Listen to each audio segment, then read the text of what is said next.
Court calls case number 4, State of Hawaii versus Gerhardt Konig, 1 CPC-25-373 for further jury trial. Counsel, can I have your appearance, please? Good morning, Your Honor. Good morning, ladies and gentlemen. Deputy Prosecuting Attorney Joel Garner for the state. Also present is Deputy Prosecuting Attorney Franklin Don Picaro Jr. Good morning, Mr. Garner. Good morning, Mr. Picaro. Good morning, Judge. Good morning, Your Honor. Good morning, ladies and gentlemen. Thomas Otake and Manta Dirks on behalf of Gerhardt Konig, who is present. Good morning, Mr. Otake. Good morning, Mr. Dirks. Good morning. Good morning, Dr. Konig. Good morning, Your Honor. Gentlemen, all of you can be seated. Ladies and gentlemen of the jury, good morning to all of you. Welcome back to courtroom 15. Happy Tuesday. The plan or the schedule is unchanged since we last left. So we're going to plan on being here for the better part of the day, as well as tomorrow. When I get a better idea, perhaps probably middle of tomorrow, I can give you an idea of perhaps how the rest of the trial is going to unfold. But at least for today, tomorrow, full days. We'll continue on with the presentation of evidence. If anybody needs another pen because they ran out of ink, or you need more notebooks, let us know. We'll get that to you. Mr. Garner, are you ready to continue the presentation of the state's case in chief? Yes, Your Honor. The state's next witness. The state calls Thomas Inuma. Can you please stand? Raise your right hand. You do solemnly swear or affirm that the testimony about to give shall be the truth, the whole truth, and nothing but the truth? Yes. Please have a seat. Whenever you're ready, Mr. Garner. Okay, good morning. Good morning. All right, and as you testify today, can you speak into the microphone as much as possible? Yes. Can you please state your name? My name is Thomas Inuma. All right, and what is your occupation? I'm a police officer for the Honolulu Police Department. Okay. What's your rank at HPD? I am a detective And how long have you been with HPD in general? for a little over 13 years. How long have you been a detective? Detective for about a little over 4.5 years. Or sorry, about 4 years. And as a detective at HPD, is there any specific unit that you're part of? Yes. And what is that? So I'm part of the Criminal Investigation Division. And within the Criminal Investigation Division, I'm under the Cybercrimes and the Digital Forensics Unit. Okay. So are you also a digital forensics examiner at HPD? Yes. What was the training that you went through to become, or on-the-job training as a digital forensics examiner? Okay, so most of our trainings is conducted at the National Computer Forensic Institute. It's located in Hoover, Alabama. It is taught by members of the U.S. Secret Service. They also bring in instructors, specialists within the field to teach the course. I have been there for over 14 times in person for a total of about 6 months of training. And then the courses depends by, it could be something as simple as how to collect digital forensics in a safe manner. It can also be involving how to do a cybercrime investigation, and it could be a little bit more advanced as far as mobile investigation or a digital forensic examination as a computer forensic examiner. And I have also taken additional courses with our local, state, and federal partners. You said about 6 months of training over 14 different trips to Alabama? Yes, and then I also took online courses with the NCFI as well. And NCFI, again, is the National Computer Forensics Institute? Yes. Got it. Are you a member of any professional organizations related to digital computer forensics? Yes. Okay. And what organizations? So I am part of the Hawaii Cyber Fraud Task Force. It is hosted by the U.S. Secret Service. I am also a member of the Island Digital Forensic Working Group, which is hosted by the Honolulu FBI office. I am also a task force officer for the U.S. Secret Service, and I am in the process of becoming a FBI task force for state-related cases involving digital forensics. Do you have any certifications in digital forensics? Yes. Okay. Do you have any certifications in something called Celebrate? Yes. Okay, and what is Celebrate? So Celebrate is a software we use to extract data from a cell phone device. And we can also use that to analyze the data extracted from a cell phone device. Are you trained in a program called Gray Key? Yes. Okay. Can you describe your training in Gray Key? So Gray Key is a hardware and software-based equipment used to extract data from a cell phone. So the training I had was basically on-the-job training from my previous supervisor, and we also had instructors from Magnet coming in and teaching us how to use it. You mentioned Magnet. Is that a company? Yes. Okay. And do you have any certifications from Magnet? Yes. It's a Magnet certified digital forensic examiner. Okay. What is a Magnet certified digital forensic examiner? So it's basically the software. So Magnet is the parent company. So the software, one of the software they have is called Axiom software, and that's a certification that I took and I completed and I passed the test. So you're certified in Magnet Axiom software? Yes. Was that certification at the NCFI or was that local? So that was the certification I took in NCFI. It was a 5-week course. It was taught. It was a 1-week period where it was taught by a Magnet certified instructor, and I completed the examination at NCFI. So to be a Magnet certified forensic examiner, you were also trained by a representative from Magnet Software? Yes. Have you attended any... Right. Have you ever performed on the job any cell phone extractions? Yes. Approximately how many cell phone examinations have you performed? Over 600 cell phones. Have you ever provided, or have you ever done any computer extractions or examinations? Yes. Okay. Approximately how many? For computers, I would say about 40 to 50, somewhere between. Have you ever been qualified to provide opinion testimony in a court in Hawaii? Yes. Approximately how many times? 5 times. At this point, the state requests that pursuant to HR Rule 702, Detective Unum would be qualified to provide opinion testimony in the field of digital forensics. Can we approach, Your Honor? Sure.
Otake, any?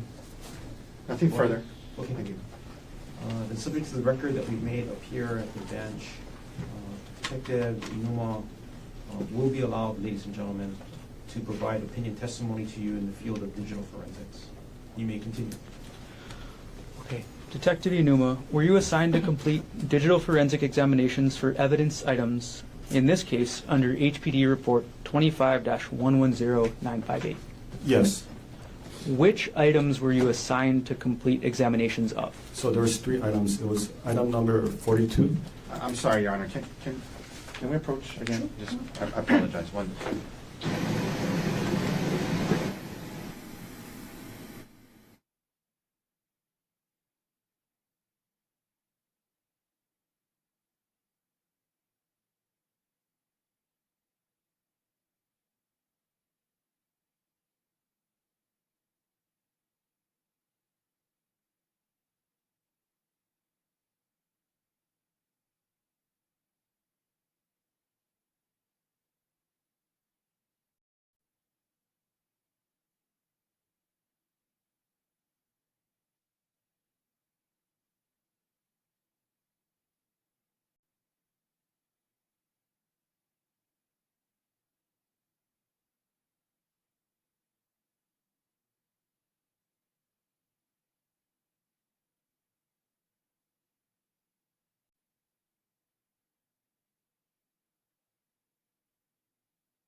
Jump back just a second, Detective Inuma. Okay.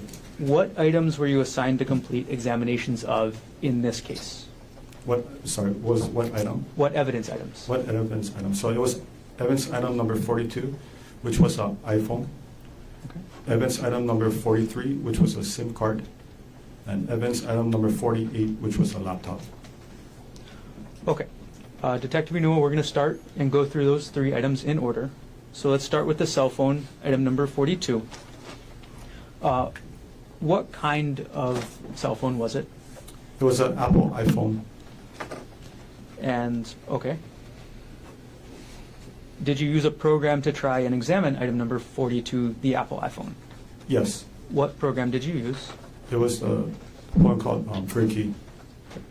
When you received it, I'm sorry, and then did you receive the iPhone from the evidence room or from the detective? For this one, the item number 42 and 43, I received it from Detective Tracy Spacek. Spacek? Sorry. Okay. When you received it, was the iPhone turned on or turned off? It was turned off. And I'm sorry, you said the program used was Gray Key, is that correct? Yes, Gray Key. Were you able to access all of the data on the iPhone using Gray Key? No, Why not? because the phone was off, and when the phone is off, we call it that the phone is in a state of BFU, which is before first unlock. When the phone is in a BFU state, that means that the data within the phone is all encrypted, so we can't pull all the data out. When the person enters, Sorry, I'm going to stop you there. So were you able to access any data from the iPhone? yes, Okay. What kind of data were you able to access? I was able to get the make, the model, the name, the Apple or the email address that is associated to the phone. Also got the telephone number and then the software. And then the IMEI, the serial number. With that limited information that you had, were you able to determine who the owner of the iPhone was? Yes, Who was that? it was Gerhardt Konig. Were you able to find any associated email accounts with that iPhone, which was item number 42? Yes. Okay. Which email accounts? So there were 6 email address that was associated with that phone. There was 2 particular that I know offhand. The first one is Konig, so it's spelled GKONIG @gmx.com. And then the second one that was associated with that phone was G Konig, same spelling, @proinbox.com. Okay. Were you able to access things like call history, message history, photos, internet searches? No, And once you got to that point where you couldn't access anything else, did you continue examining the iPhone? not the iPhone itself. All right, Detective Inuma, let's move on to item number 43. And that was a SIM card you mentioned, right? Yes. Okay, first off, what is a SIM card?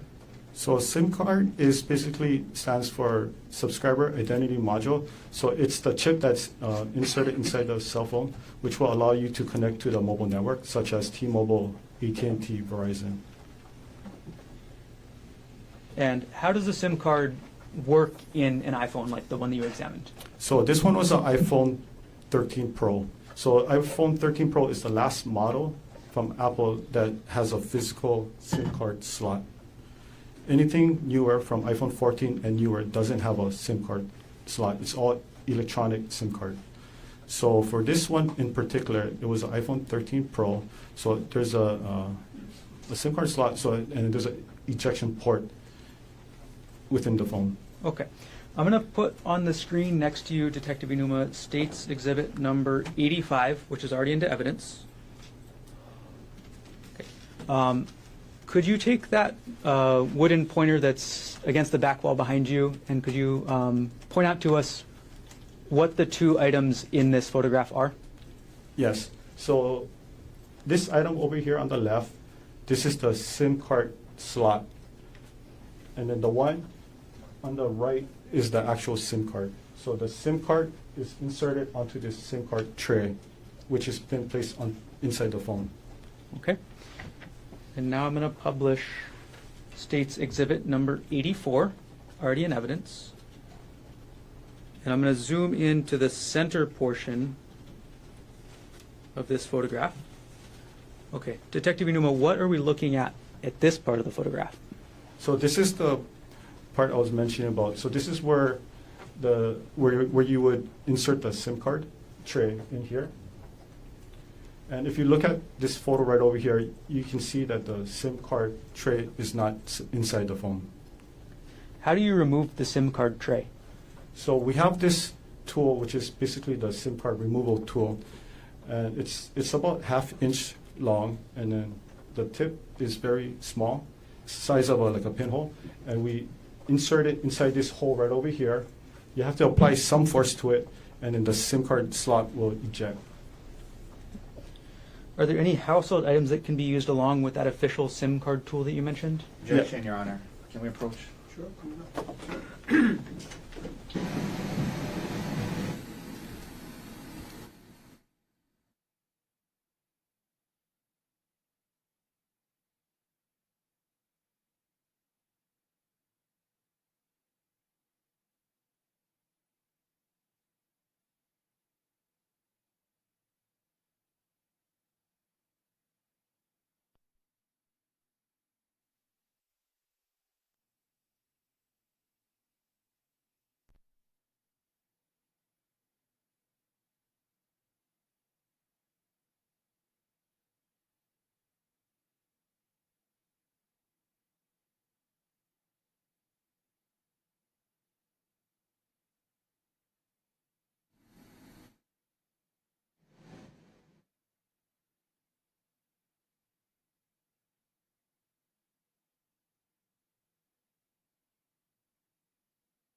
Detective Newman, I'm going to put the photo back up on the screen. And we're still zoomed in, and this is still State's Exhibit 84.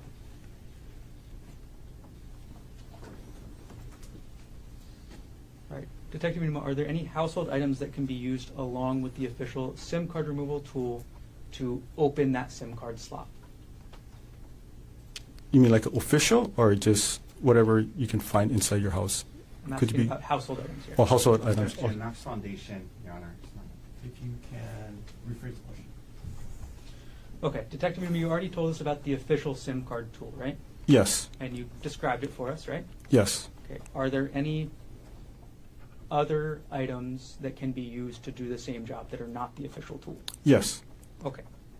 And what items are you aware of that can be used to open the SIM card slot? Okay. Same objection, Knox Foundation. You can testify. Okay. You can use a small paper clip.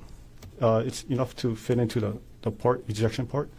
You can also use the back of a earring, and you can use like a push pin. It's recommended that it's something metal based, not plastic or wood, because it's going to break. And you cannot use pen or pencil because it's not going to fit in the port. Okay. I'm going to take the exhibit down, Detective. Okay. For the examination of the actual SIM card labeled as item number 43 in this case, were you able to extract any data from the SIM card? Yes. Okay. What type of data were you able to extract from the SIM card? I was only able to extract the phone number that was associated with this SIM card. So were you able to extract call logs, contact lists, any other type of data from the SIM card other than the phone number that was on the SIM card? No, just the phone number. Okay, Detective, we're going to go to the third item that you examined. The laptop. When did you begin your forensic examination of the laptop? For Item the- number 48. For the laptop, it was on May 29, 2025. That's when you began? Yes, that's when I checked it out of the evidence room. And was that laptop examined pursuant to a search warrant? Yes, And you mentioned this already, but I'll ask you to clarify. Where did you retrieve the laptop from? it was at the evidence room located at the Honolulu Police Department, the main evidence room. And after you retrieved the laptop from the evidence room, during the time that you were conducting your examination, was the laptop kept in a secure area? Yes, What area? it was located in our digital forensic lab. And then can you describe in general, I'm sorry, and I'm going to approach now with what's been marked as States Exhibits 241 and 240, showing to Defense Counsel. Thank you. May I approach, Your Honor? Yes.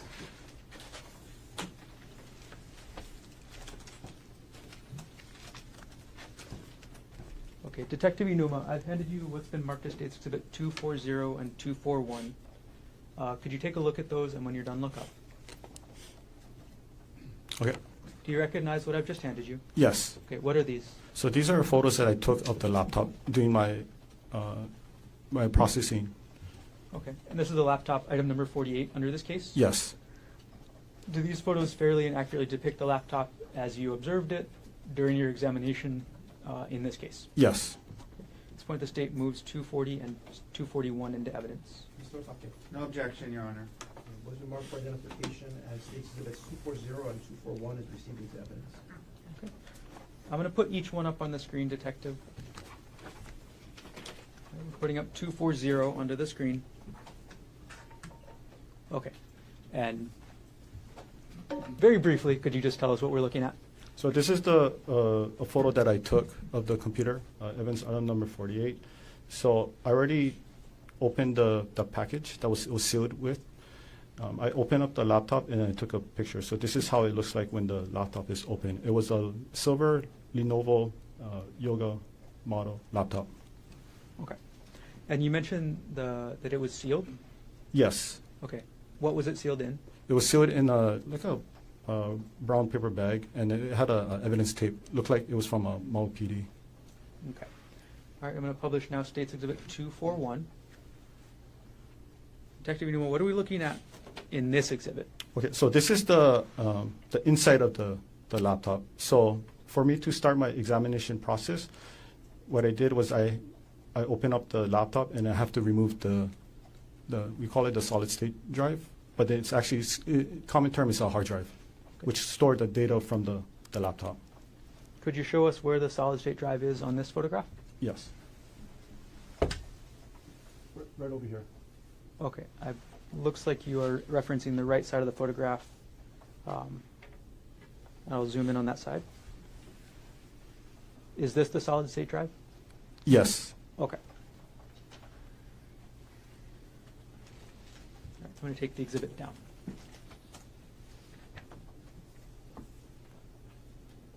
All right, can you describe for us how you conducted the examination of the laptop?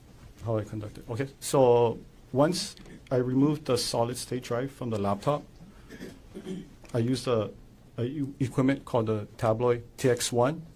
That is basically an imager that was issued to us by the U.S. Secret Service. So it's a built-in write blocker, meaning that there's no data that's going to be written onto the evidence hard drive.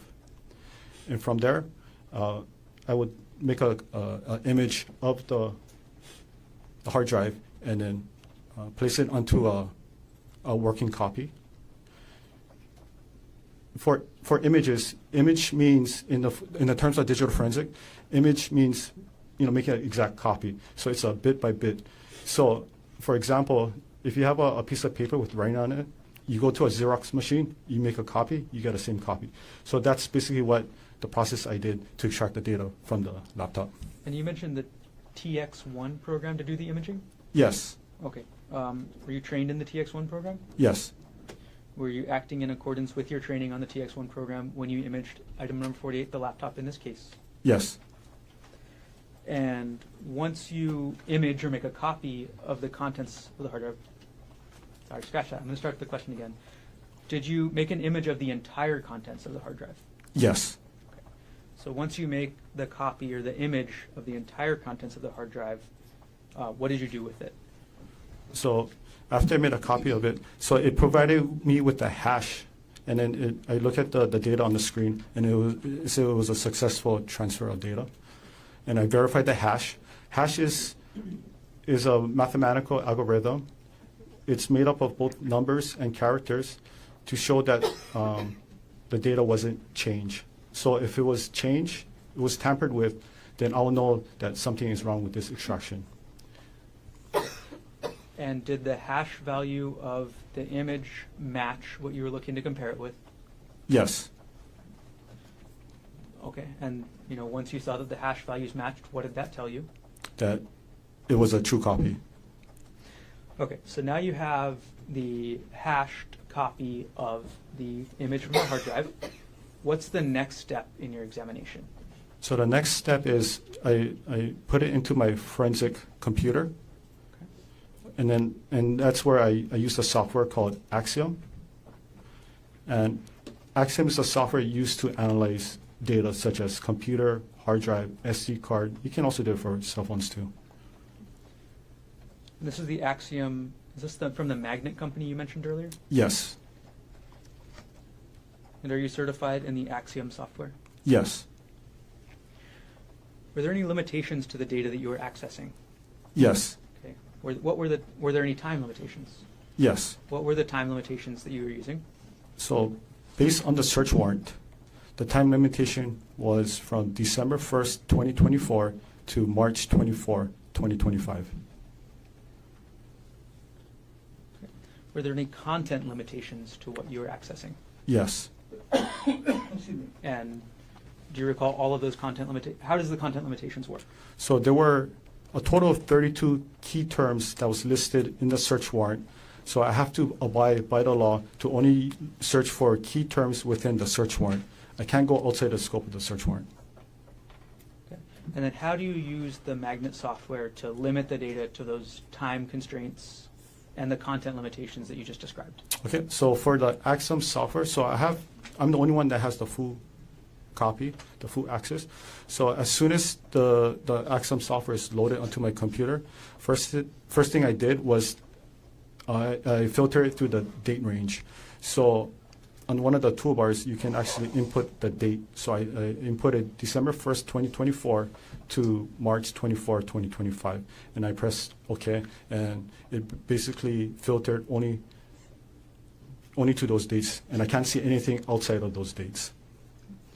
And then how do you filter through the content limitations? Okay, so as far as the content, so I had the search warrant next to me. So I would type in, I'll use the filter feature as well. I would type in each of the keywords that was listed on the search warrant. So those 32 keywords that was listed. Each one, I would flag it with a different color code. So I know that the reason why I flagged it is because it meant certain keywords. All right. When you examine the laptop, how many user profiles were on the laptop? There were a total of 3 user profiles. Of those 3 user profiles, how many of them were active? There were only 1 active user account. Okay, so those other 2 profiles? It was disabled. Disabled, okay. What was the username for the single active account on that laptop? So the username was Konig, so it's Gkoni. Okay. Based on your examination of the laptop, was there a full name listed for that user, G. Konig? Yes. What was the full name listed for that user? The full name listed was Gerhardt Konig. Were there any email addresses attached to the username based on your examination of the data on the laptop? Yes. What email address? It was Konig, so Gkonig @gmx.com. Was that email, gkonig@gmx.com, connected to any other device you examined in this case? Yes. What other device was that email connected to? It was connected to evidence item number 42, which was the iPhone 13 Pro. Were you able to determine what time zone the laptop was set to run on? Yes. And what time zone was that? It was a Hawaii Standard Time. Okay. overall, did you find data relevant to this case on the laptop? Yes. Before we get to that, I'm going to ask you for a couple definitions. In digital forensics, do you use the term artifact? Yes. What does the term artifact mean in digital forensics? Okay. So artifact means it's data that is stored on a digital device that is created by the user or the system itself. So for example, if you type something on the internet, for example, like Google on the search bar, if you put in a search term, without your knowledge, it's going to be recorded on the hard drive of the system. And it's going to be in the database where afterwards, using the forensic software, we can see what was entered. And okay. Which operating system was the laptop using? It was using Windows 10 Home. Are you familiar with the Windows 10 Home operating system? Yes. Does the Windows 10 Home operating system retain records of user computer activity? Yes. And are those records, is each record an individual artifact? Yes. And how does the Axiom magnet software display artifacts? Okay, so from the software, so it's an interface where you can see it's user-friendly. So it basically translates, the computer data. Computer data is presented by, we call it binary, right, 0 and 1. But it makes it, it translates all those coding into user-friendly so we can read it. Any investigators can read it. Does the Axiom magnet software add any data? No. So it's just visualizing the data that's already contained on that image of the hard drive. Yes. For each artifact that you find on the hard drive, is it possible to go back to the original drive and verify that information? Yes. And could you tell us how somebody would do that? So in this case, if I have the password for the computer. Sorry, scratch that and I'll actually strike that answer. Yes. Okay, sorry about that, Detective. Bad question. Okay.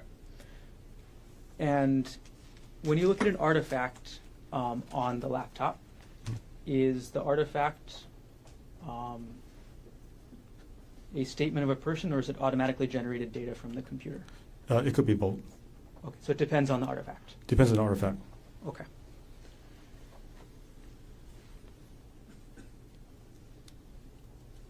Okay, we're going to start going through the artifacts now, Detective. So I'm going to hand you what's been marked as State's Exhibit 105, already shown to defense. May I approach? Yes.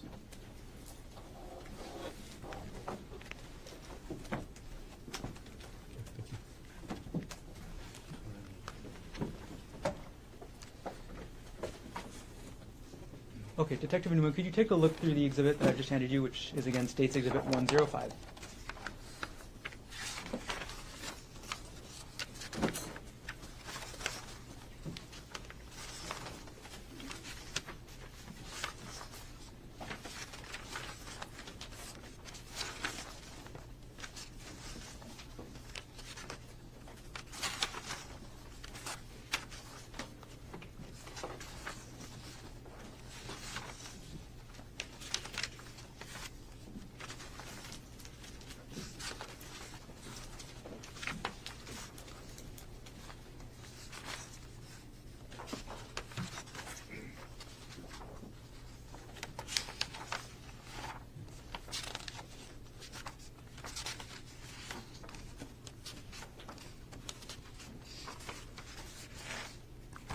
Okay, have you reviewed the exhibit?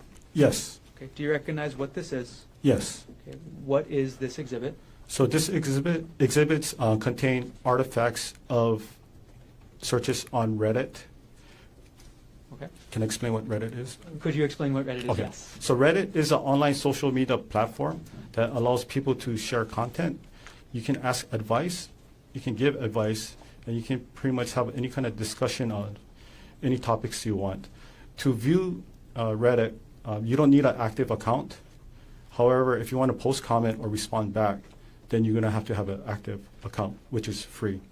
And within the Reddit ecosystem, they call it the subreddit. So subreddit is, in simple terms, like a community who are, passionate about certain items. So I'll give you an example. One could be like, if you like Hawaiian foods, right? So it's going to be displayed as lowercase r with the backslash. You might have like Hawaiian food, right?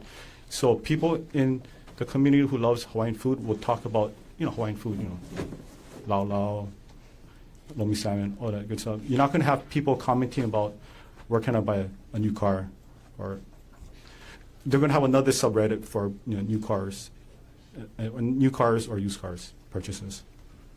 Okay. Have you reviewed the artifacts contained in this exhibit on the Axiom software yourself? Yes. Are these artifacts that you viewed in Exhibit 105, are the artifacts in this exhibit computer generated or person generated? These were computer generated. And Well, objection, that's foundation. Overruled. okay. And how were these artifacts computer generated? So these were searches. Same objection, just do it Reddit. He's not an expert in Reddit. Overruled. You can answer. Okay, so these were searches made from Google, on Reddit, but the artifacts was from Google Chrome web history. Okay. And are the papers that you viewed in States Exhibit 105 true and accurate copies? I'm sorry, back up just a little bit. Which was the user on the laptop that these artifacts came from? So for all of these artifacts, right, it all came from the user's name, G. Konig. And what was the full name for user G. Konig again? It was Gerhardt Konig. And you mentioned that this was Google Chrome. Can you explain how these artifacts ended up with Google Chrome? Yes, so Google Chrome is a internet service provider. So it's very similar to Microsoft Edge or Apple Safari. So when you type in, if you're using online activity on Google Chrome, right, all those data will be stored onto the computer. Okay. And are these printouts that you've reviewed for Exhibit 105 true and accurate copies of the data from the user G. Konig's internet history as related to Reddit.com? Except for the highlighted portion, Okay. but the highlighted is the search term used within the Axiom software. It helps us investigator to locate key terms quickly. But other than that, it's a true and accurate copy. Okay, so does the highlight mean, and what is the word highlighted in this exhibit?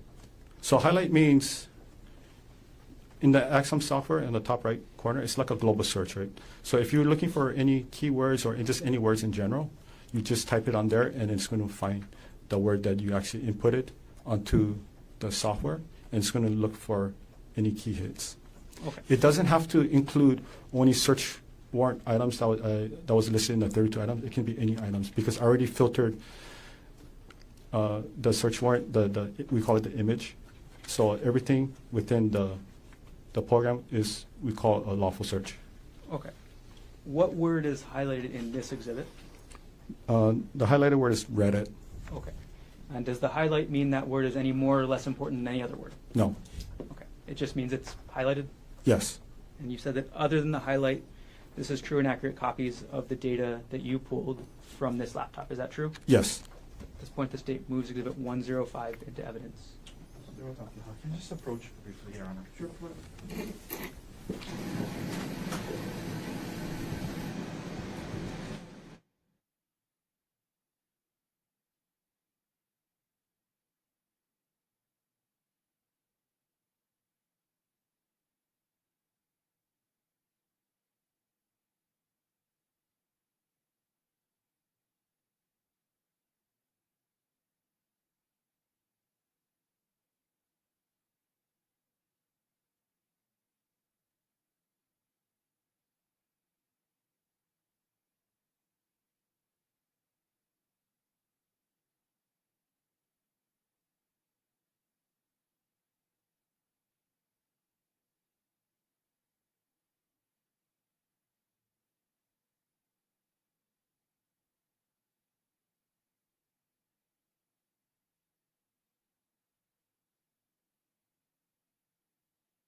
Exhibit 105 is received into evidence.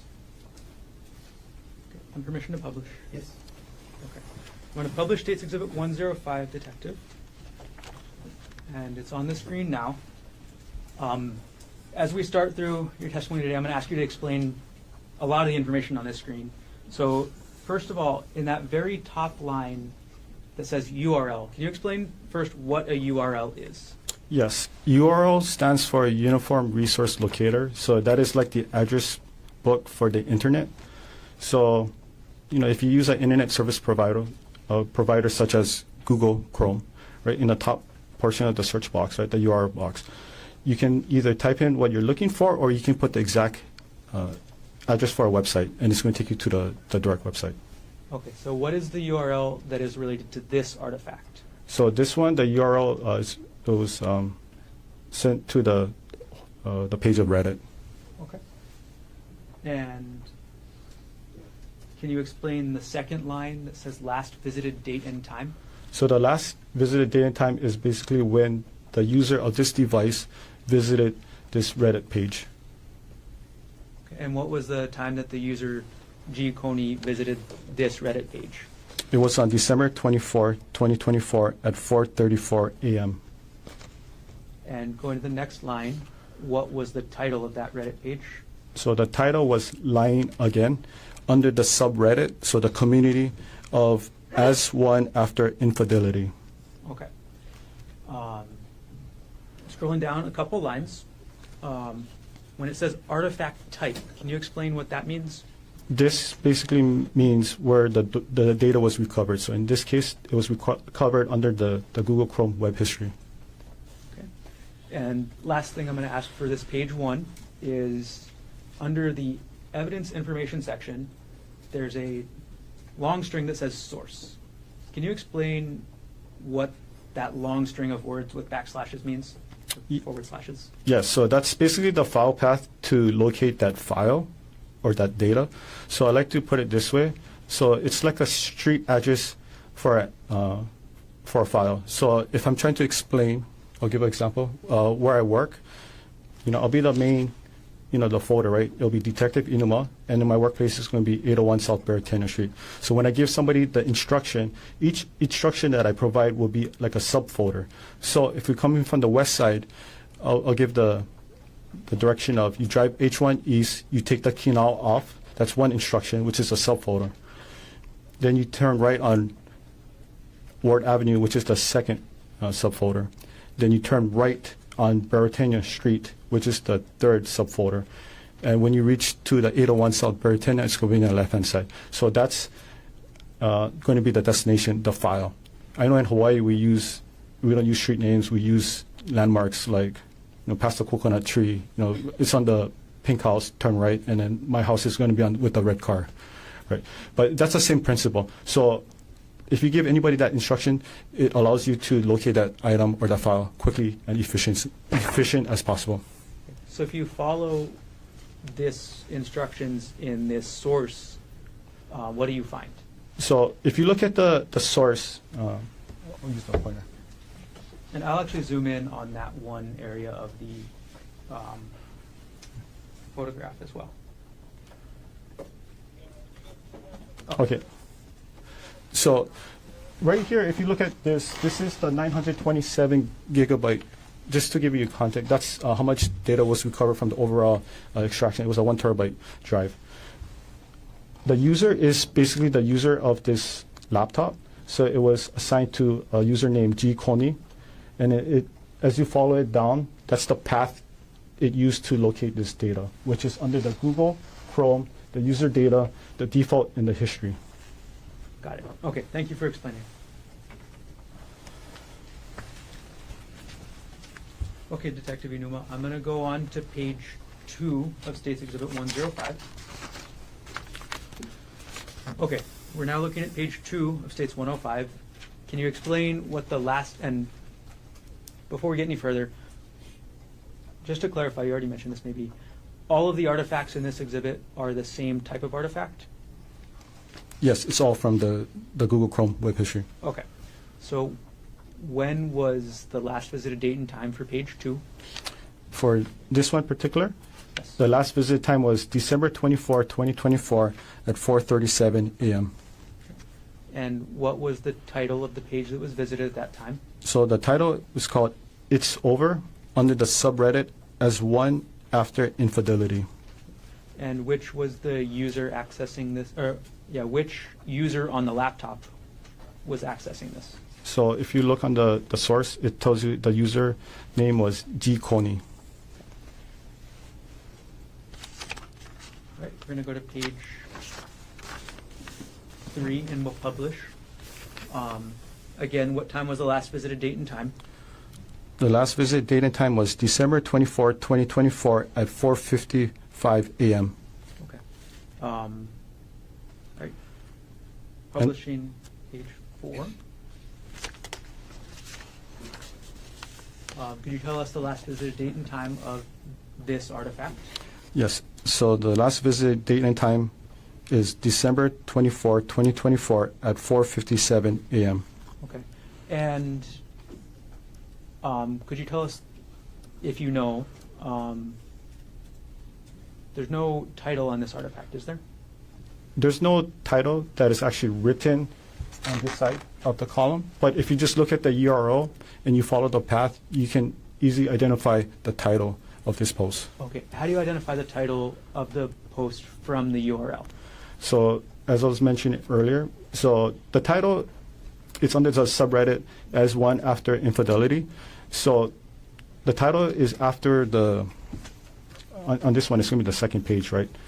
After the comment box. So this is where people post their own sub-posts within the as one after infidelity, ecosystem. Okay. All right. I want to move to the next page, which is page 5. And for each of these now, Detective, now that you've gone through a couple of how these artifacts look, I'm just going to ask you the same thing. Could you explain to us the last visit date and time as well as the title, okay? Yes. So for page 5, what was the last visit date and time? So the last visit date and time is December 24, 2024 at 4:49 a.m. And what was the title of this page? The title was called I Did a Horrible Thing under the subreddit as one after infidelity.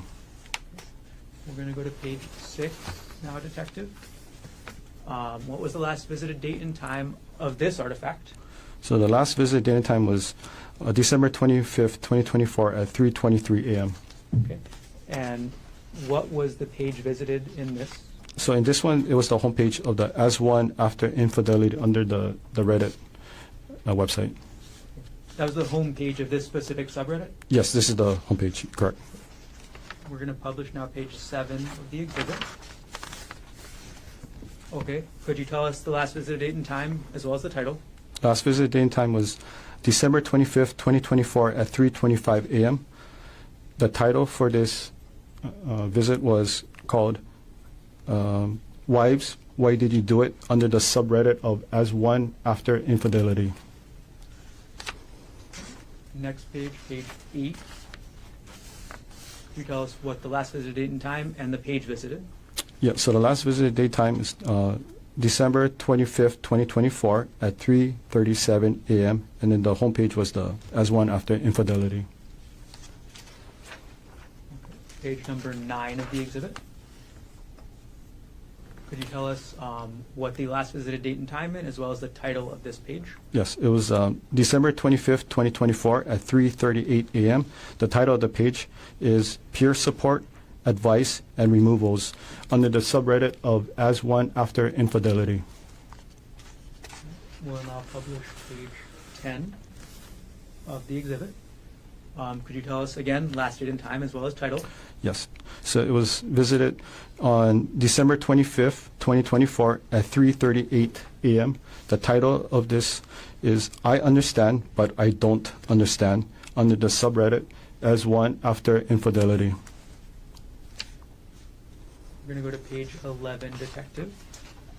Could you tell us again the same thing? Yes. The last visited was on December 25th, 2024 at 3:40 a.m. The title is called Those Who Have Been Betrayed. Did You Fall Out of Love with Your WP While Trying to Reconcile under the subreddit as one after infidelity. Do you want me to explain what WP? No. Okay. All right. Sorry, we are now on page number 12.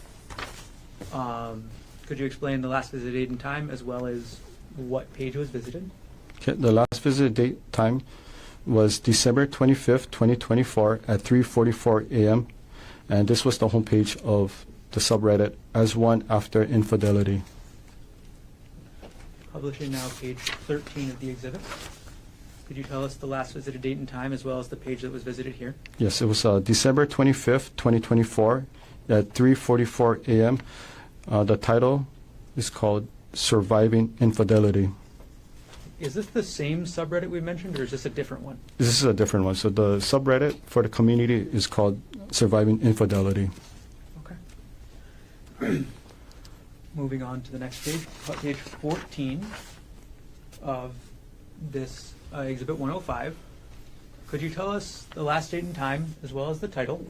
Yes. Okay. So it's December 25th, 2024 at 3:45 a.m. The title is called Just Found Out She Cheated under the Reddit search. Okay. Now you say Reddit search. Is this a specific subreddit? Just by looking at the file path, it appears that it was it's one of those, probably the search box within the Reddit page. Okay. So And the then- search. Okay, so if you look at the URL, I'll show you this Okay, part. I'll zoom into the URL as well.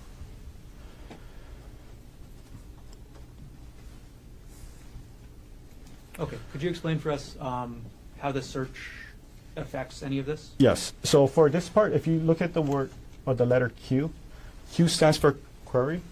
So that's usually what the person put inside a search bar.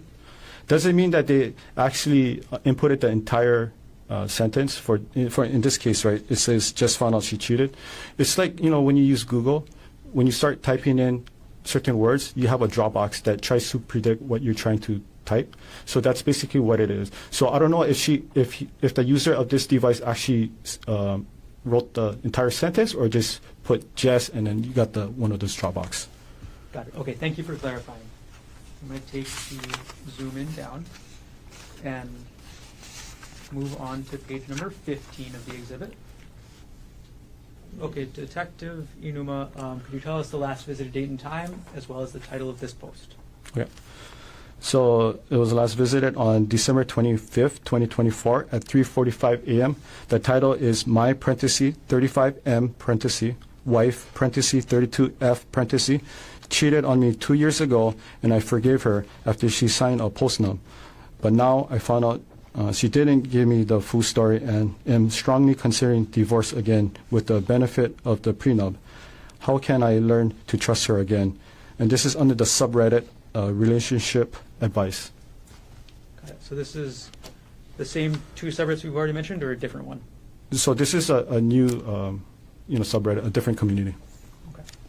And this one again is called Relationship Advice. Correct. We're going to publish page 16 of the exhibit. Okay.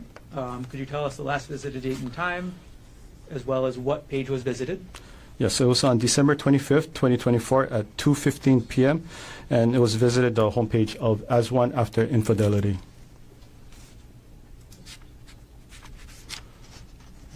Page number 17 of the exhibit. Could you explain last visited date and time as well as the title?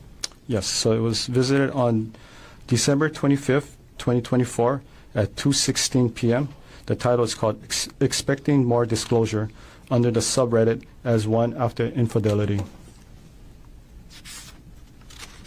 Page number 18 of the exhibit. Could you tell us the last visited date and time as well as what the title of the page was? Yes, so it was on December 25th, 2024 at 2:17 p.m. The title is 6 Weeks Out from D-Day under the subreddit As One After Infidelity. We'll go to page 19. could you tell us again last visited date and time, as well as what page was visited? Yes. So it was on December 25th, 2024 at 2:18 p.m. and this was the homepage of As One After Infidelity. Okay, we're now on page 20, almost there, of this exhibit. Could you explain to us, same thing as always, last visited date and time, as well as title? Yes. So it was December 25th, 2024 at 2:19 p.m. and the title is Can't Have Physical Relationship with WP Anymore under the subreddit As One After Infidelity. Page number 21 of the exhibit. Could you tell us what the last visited date and time is, as well as explain what the URL means? Yes. So the last visit date and time was on December 25th, 2024 at 2:22 p.m. And based on the URL, so it was under the subreddit As One After Infidelity, and the user of this device searched for the term DARVO, D-A-R-V-O. Okay. Detective Inuma, do you know yourself, have personal knowledge of what the term DARVO means? Prior to this, Objection, lacks foundation. It's Ask Lane Foundation. Go ahead and answer the question. So do you have personal knowledge of what the term DARVO means? no. Okay. When you say prior to this, do you have personal knowledge today of what that term means? Yes. Okay. Same objection, Your Honor. How did you acquire that knowledge? So I used the Reddit. I visited the Reddit page and I basically type in DARVO. And also use Google search to just cross-reference it to make sure that it's similar Okay. definition. And based on your research, and sorry, was it the same Reddit page as this, As One After Infidelity? Yes. Were you able then to determine what the term DARVO means? Yes. Okay. Detective Inuma, could you explain to us what the term DARVO means? Give it just a moment. Okay. Could you explain to us? Hearsay, but that's fine. Whatever. Could you explain to us what the term DARVO means? So the DARVO, so it's an acronym. So the D stands for deny, A stands for attack, R stands for reverse, victim, and offender. Thank you for explaining. We're going to move to page number 22. Okay. Now we have page 22 of State's Exhibit 105. Could you explain to us, again, last visited date and time, as well as the title of the page? Yes, so it was visited on December 25th, 2024 at 2:22 p.m. And the title is Dealing with Intense Limerence / Affair Fog and DARVO from My Wife. I found AP's wife's detail under the subreddit As One After Infidelity. Okay, and the visited date was December 25th at 2:22 p.m.? Yes, 2:22 p.m., correct. Looking now at page 23 of this exhibit. Could you explain to us the last visited date and time, as well as the title? Yes, it was visited on December 25th, 2024 at 2:24 p.m. The title is called I'm Freaking Out a Little. I'd really like some input under the subreddit As One After Infidelity. Page number 24 of the exhibit. Could you explain to us the last visited date and time, as well as what's happening in this exhibit? Yes. Okay, so last visited on December 25th, 2024 at 2:24 p.m. and the title is DARVO. And it was inside, if you just looking at the URL of the query, the queue, so it was inputted DARVO. There's a follow-up question I have, Detective. In the top, under the artifact information, there's a two words that say visit count. Can you explain what that means? Yeah, so each time when you visit, it counts as 1. If you visit again, it's going to be 2, 3, 4, and so on. So how many times did the user of this device visit this page, search for DARVO? Based on this data, 3 times.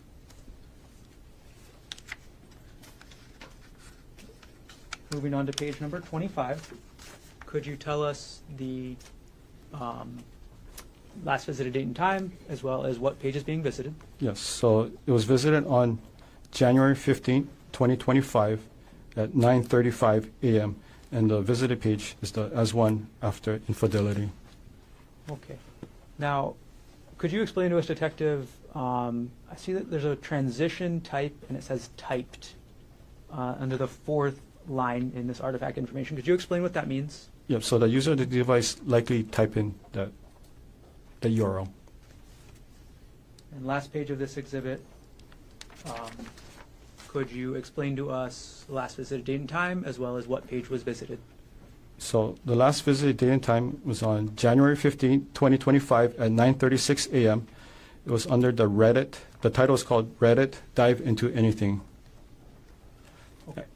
I'm going to take the exhibit down, Detective, and I'm going to retrieve the exhibit from you.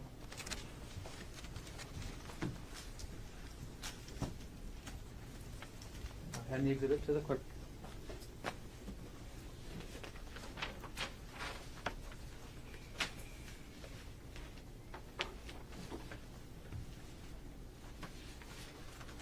Okay. Detective New, we're going to keep going, so I'm going to hand you now what's been marked as State's Exhibit 106, priorly shown to Defense Counsel. May I approach? Yes.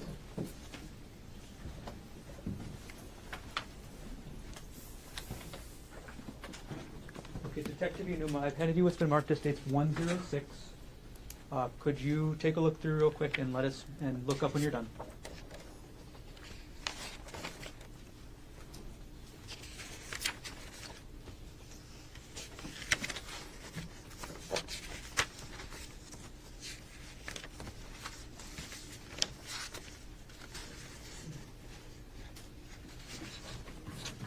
Okay, Detective, do you recognize what I've just handed you? Yes. Okay. Are these artifacts from your search of the laptop? Yes. How many artifacts are in this exhibit? 7. And what type of artifacts are these? These were email purchase order that was sent to the computer. Okay. What email address were they sent to? It was sent to gkonig@gmx.com.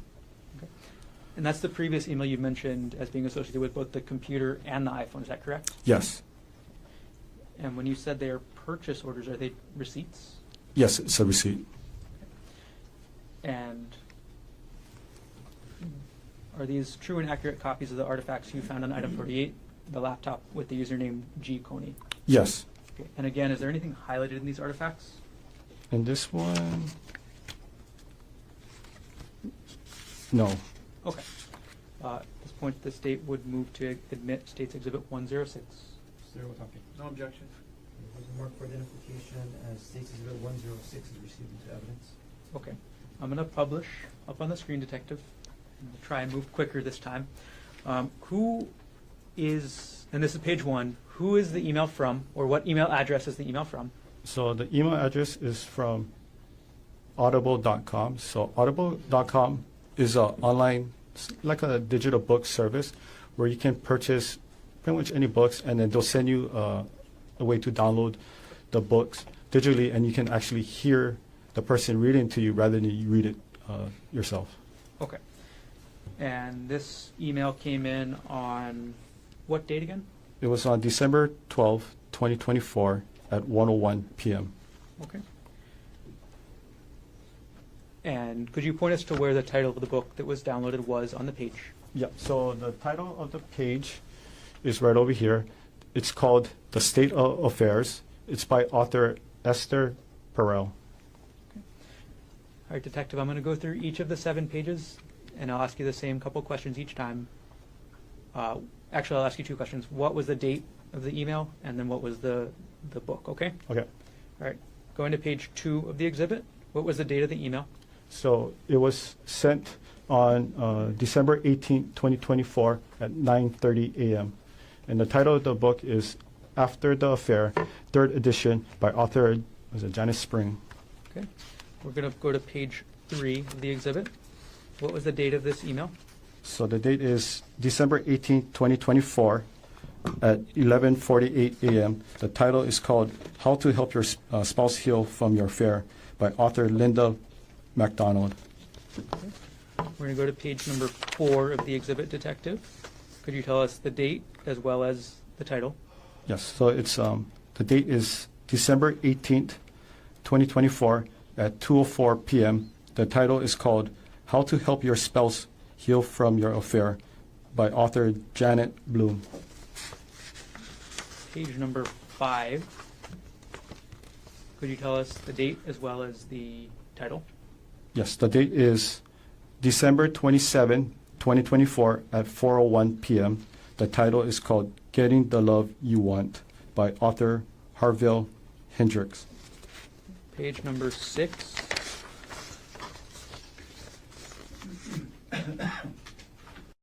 Could you explain the date as well as the title? Yes, so the date is January 7, 2025 at 4:32 a.m. And the title is called Not Just Friends by author Shirley Glass. Okay. And page number 7. Could you explain the date as well as the title? Yes, the date is February 14th, 2025 at 12:22 p.m. The title is called The Let Them Theory by author Mel Robbins. Okay. I'm going to take the exhibit down, and Detective, I'm going to retrieve the exhibit from you.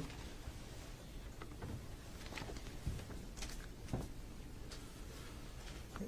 I've retrieved exhibit 107 or 106. I'll hand it to the clerk.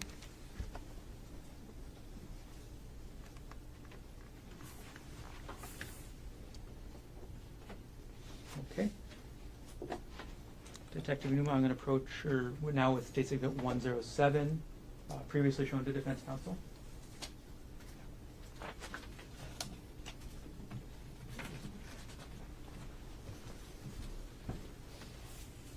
Detective Newman, I've handed you what's been marked as State's Exhibit 107. Could you take a look, and when you're done, look up?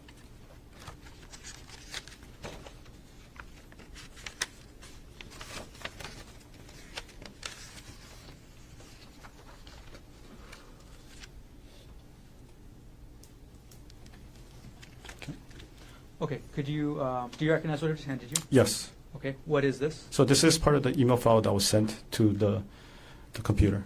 Okay, and which email address was this sent to? It was sent to gkonig@gmx.com. Okay, and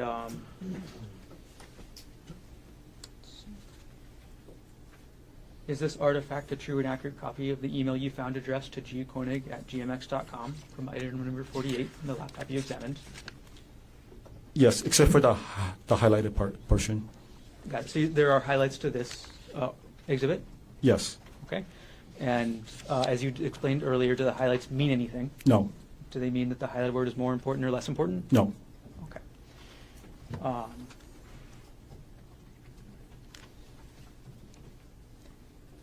right. And at this point, the state will move State's Exhibit 107 into evidence. Mr. Otake, in addition to the No. record we've already made, No objection. and what has been marked for identification as State's Exhibit 107 will be received into evidence. Okay.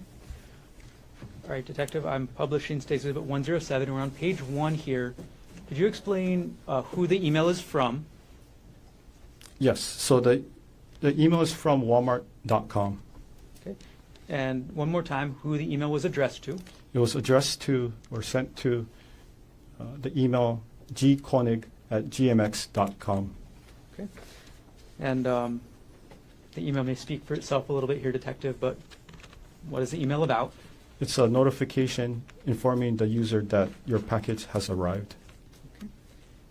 And we're going to go to page 2 of the exhibit. How many items arrived? There were 2 items. Okay. And what was item 2 that arrived? So item number 2 is called Night 64 gigabyte, which is parenthesis 800 hours, hidden voice recorder, HD audio recorder, not sure how to pronounce this word, Gabadora de Vol Espia, voice activated recorder, spy device, comma, a secret recording device. Okay. And going back to page 1 of the exhibit, Detective, what date did this email come in? So it came in on December 31st, 2024 at 8:52 a.m. And does the email also state when the order was placed? Yes. And when was that? So the order date was on Friday, December 27, 2024. Got it. Okay. I'm going to take the exhibit down, Detective, and I'm going to retrieve the exhibit from you.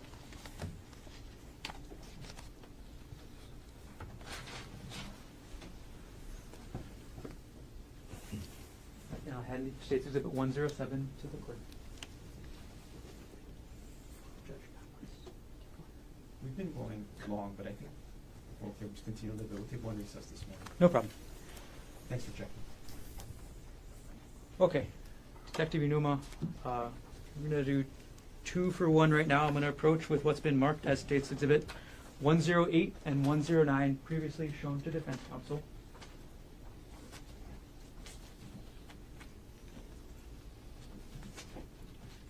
This is 1-8. Yeah. Okay, thank you. Your Honor, may I approach? Okay, Detective Inuma, I'm handing you now what's been marked as State's Exhibit 108 and 109. And if you need to refer to them on the back side of the last page of each exhibit, there's a little sticker with the number if you need to find it. Could you take a look through both exhibits, and when you're done, let me know.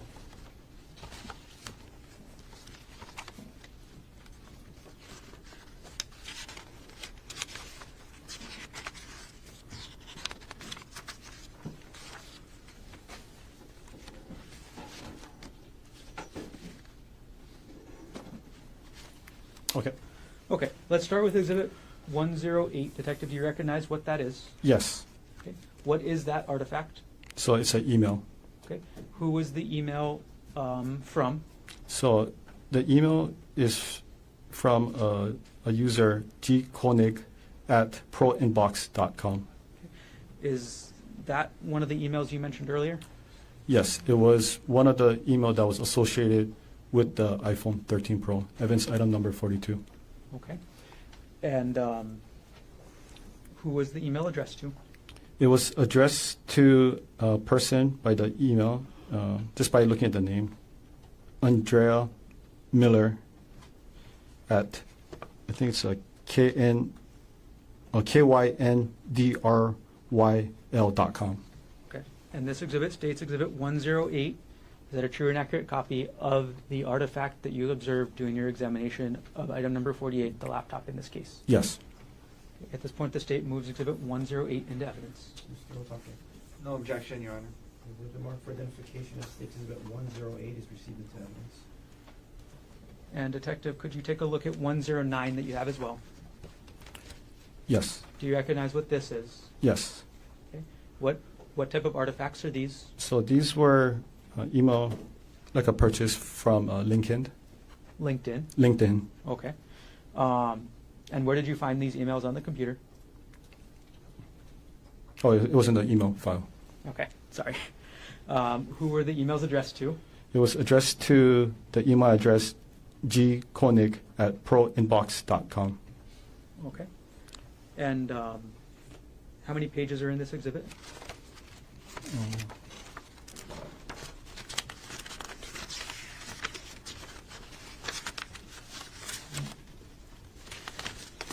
6. Okay. And does this exhibit or is it a true and accurate copy of the emails addressed to G. Konig at proinbox.com regarding LinkedIn? Minus the highlight, yes. Okay. And again, there are portions of Exhibit 109 that have highlights? Yes. And I'll ask you this every time. Do the highlights mean anything with regards to the information in the exhibit? No. Okay. And they are a true and accurate copy otherwise? Yes. Okay. At this point, the state moves Exhibit 109 into evidence. Mr. Otake. No objection.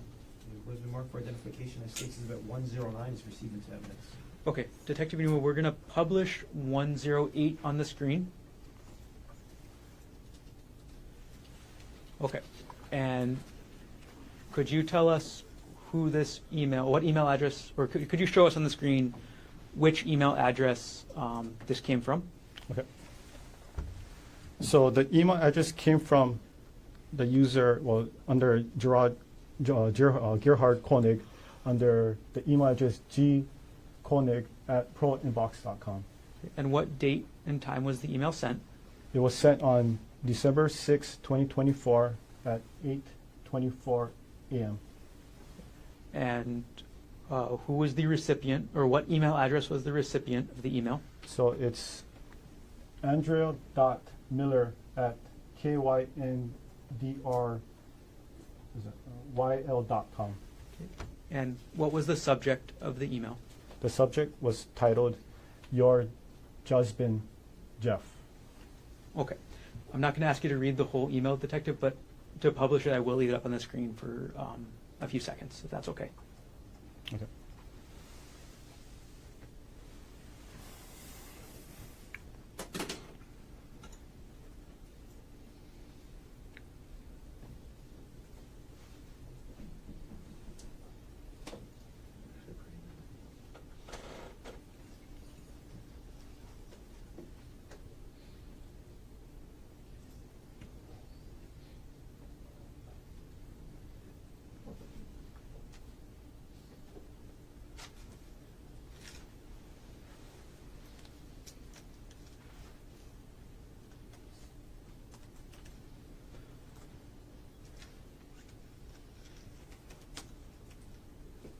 I'll leave the exhibit up for just another couple of seconds, and then I'll take it down.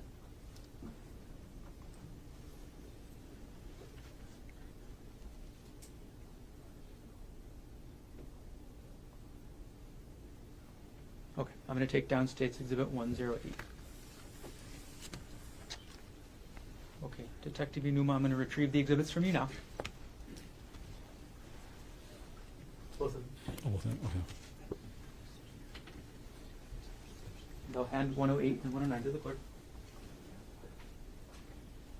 Mr. Better ask you to go a little bit more. We'll take our break in about 5 minutes. 5 minutes. Okay. We can get through at least one more exhibit. Okay. Again, I'm going to hand you two exhibits at once here, Detective. States 110 and 111. Thank you.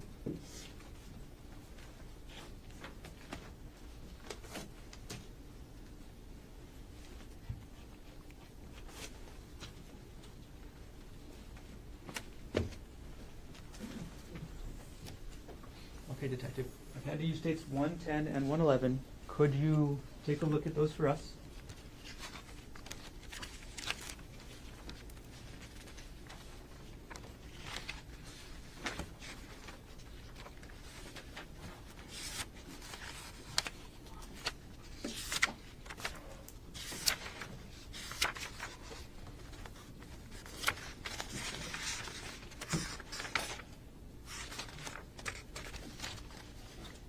Okay.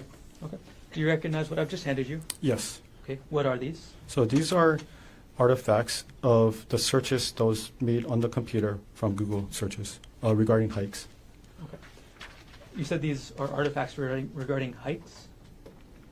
Yeah, regarding hikes. Oh, it has other things too, but regarding hikes. Okay. And are these artifacts, sorry to clarify, are they search history artifacts? Yes.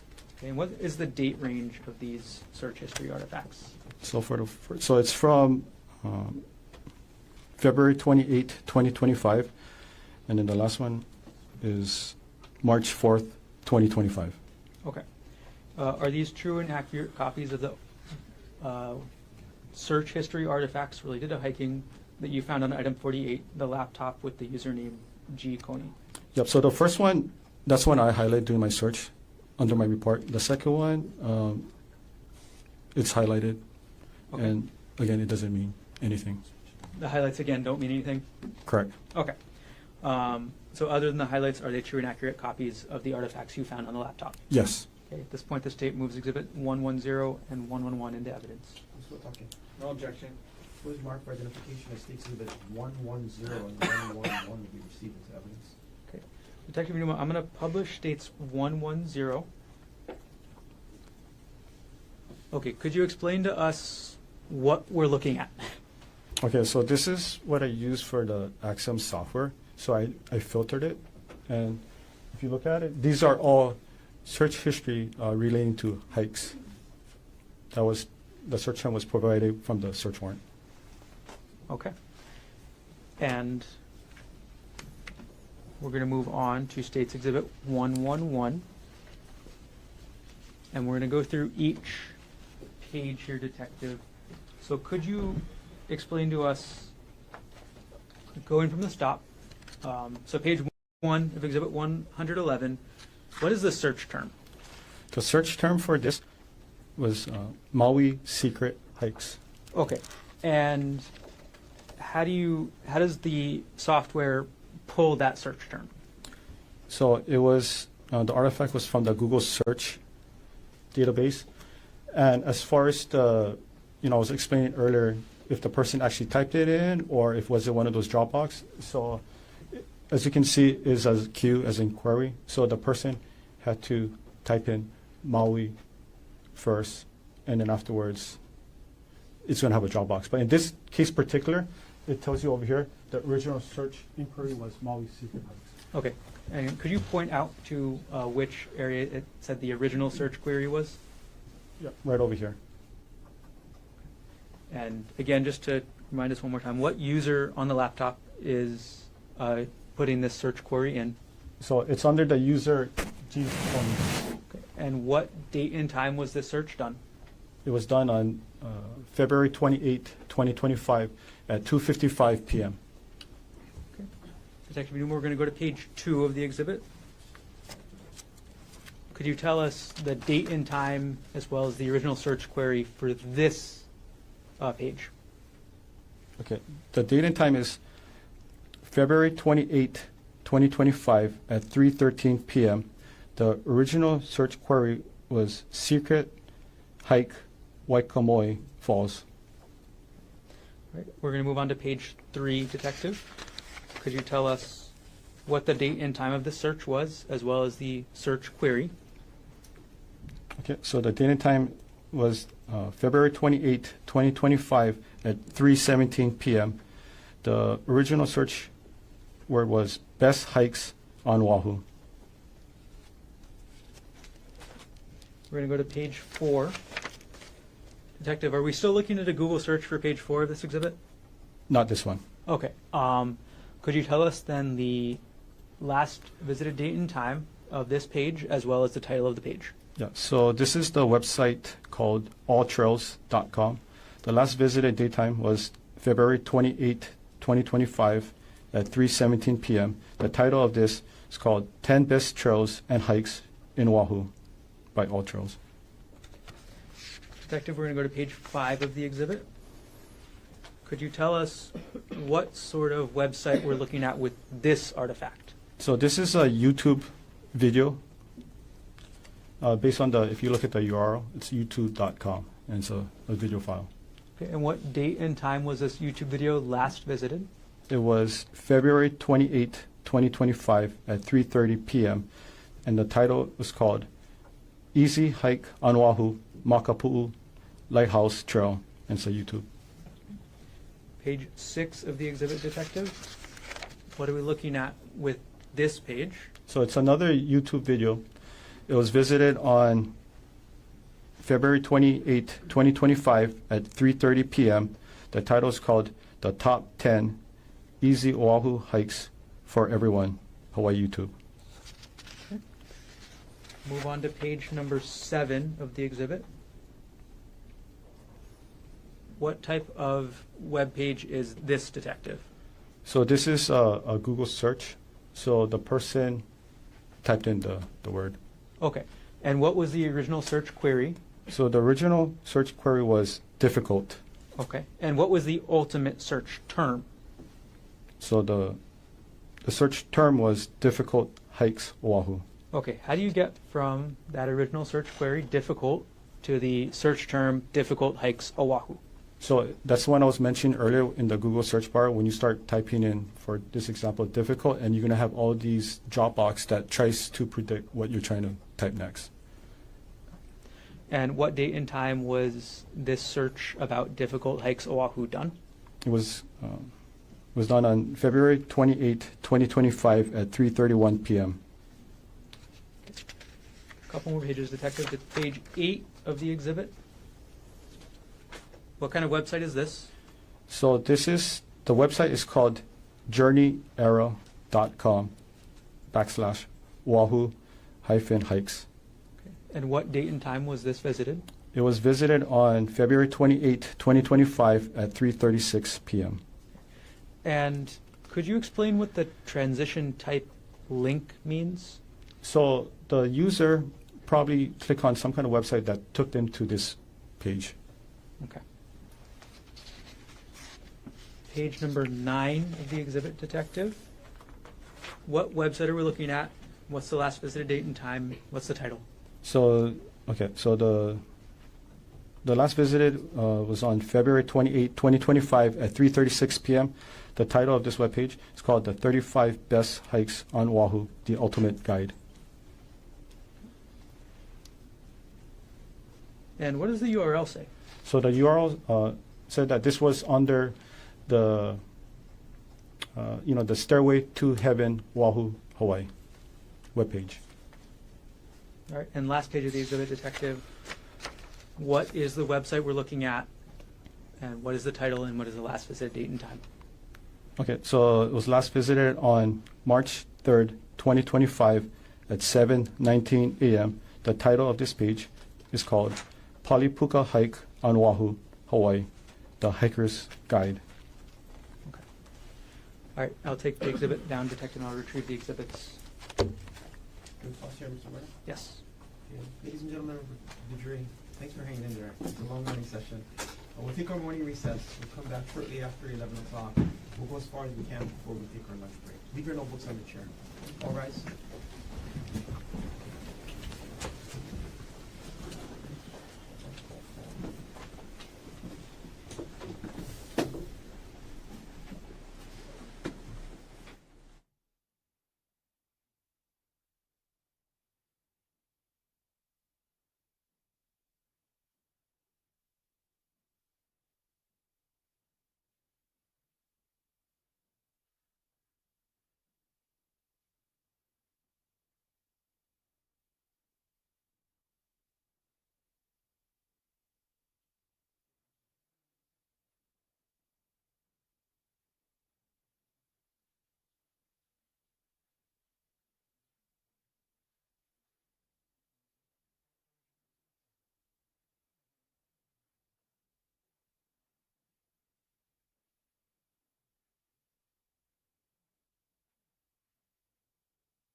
2023-25-373.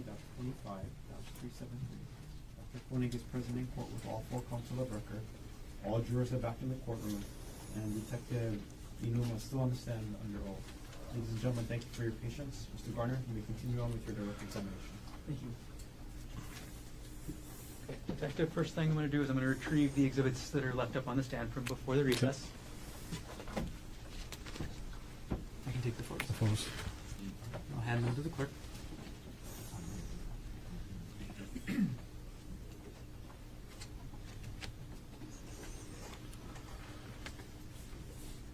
All right, Detective. We finished up looking at State's Exhibit 111, and I'll put the last page of that exhibit back up on the screen. So, the last website you mentioned was the Polypuka hike at journeyera.com. Is that correct? Yes. Okay. During the course of your investigation, did you ever visit this website? Yes. I'm going to approach with what's been marked as State's Exhibit 112, previously shown to defense.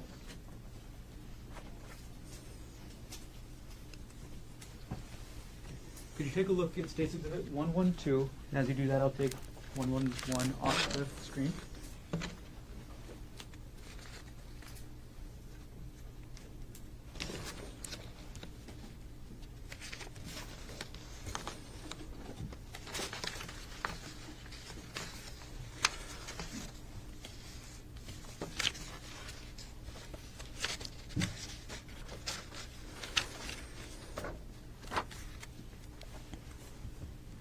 Yes. Detective Newman, do you recognize what I've just handed you? Yes. Okay, what is that? So this is okay. So I use the we call it the Wayback Machine.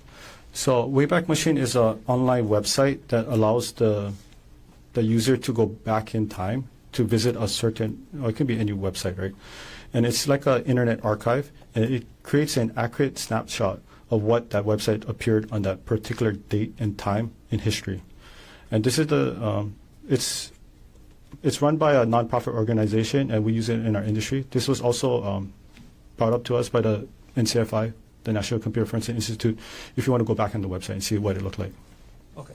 So, can you explain why you went back to look at the Wayback Machine, to look at historically what this journeyera.com article about the Polypuka hike looked like? Yeah, so in this case, the user of the computer visited this webpage on March 3rd, 2025. So I wanted to see the content that was posted around that time. Okay.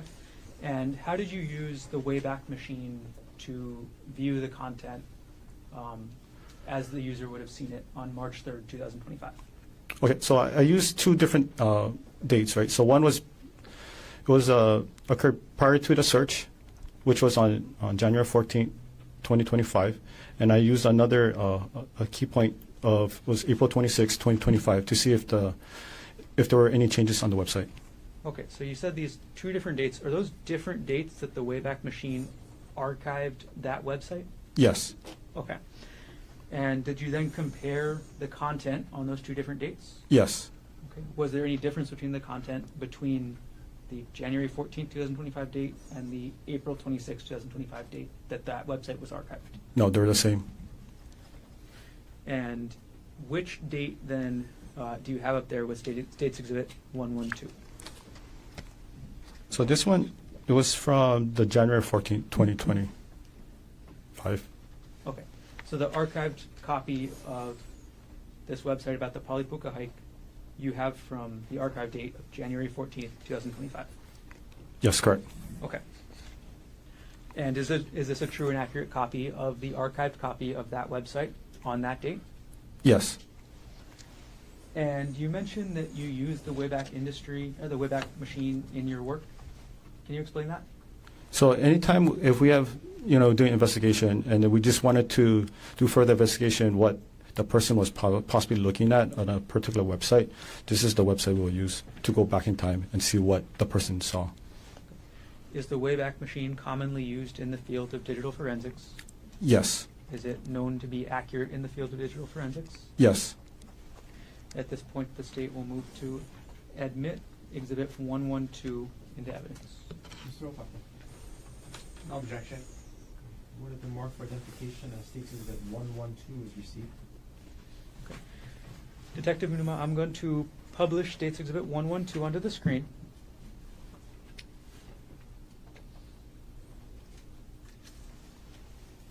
Okay, and we're going to go through a couple pages, and I'm going to zoom in on areas and ask you to read them first. But before we start into the web page, I'm going to zoom in to the very top of the page here.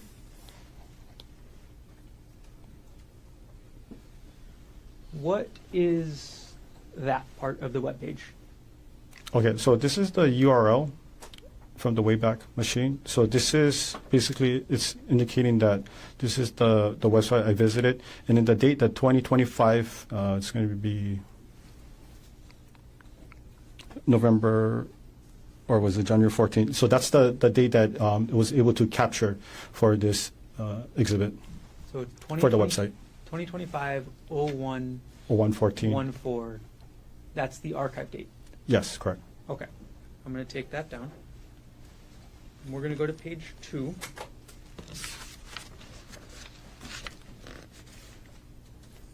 And I'm going to zoom in to the first paragraph. And we're going to look at line 2 and 3. Detective Unuma, could you read us the sentence that starts in that middle of line 2? Yes. The Pali Lookout itself is a popular tourist spot, but 99% of visitors to the lookout don't hike. They just look out over the valley. The Pali Notches hike begins on the right-hand side of the parking lookout. Okay, thank you, Detective. I'm going to zoom into the bottom 2 lines of paragraph 2, Detective. Could you read the bottom 2 lines of paragraph 2 on this page? Yes. Okay. The hike isn't necessarily dangerous, but much of the path is on the edge of a huge drop-off.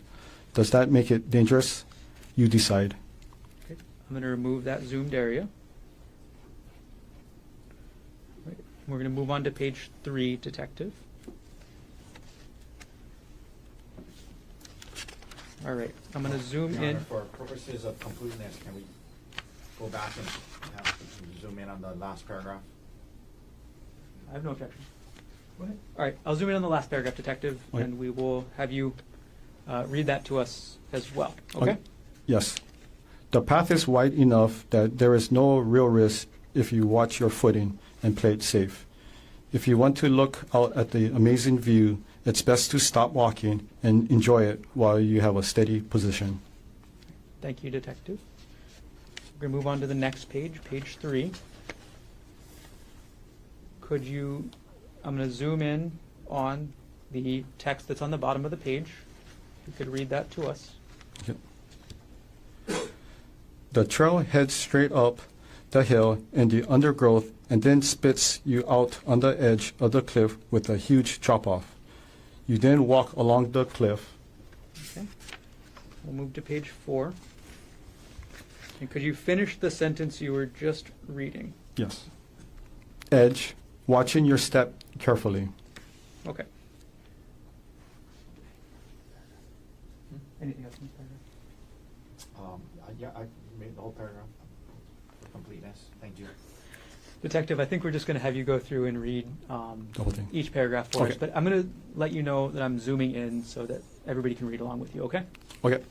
All right. Could you finish the first paragraph on the top of page 4? Yes.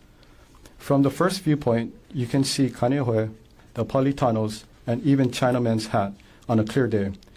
If you are classy as my friends, you might find this a great place to enjoy a drink and relax, and one of my favorite sunset hikes on Oahu.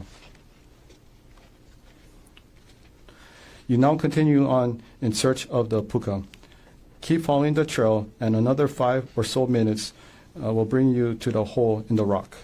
This is why you did the Pali Puka hike. So hopefully a rainbow appears for you too. If you love pukas as much as we do, you gotta check out the Tom Tom Trail for another great puka. Okay. We're going to move on to page 5, Detective. I'm sorry. Okay. We have page 5 up, Detective, and I'm going to zoom in on the 2 paragraphs.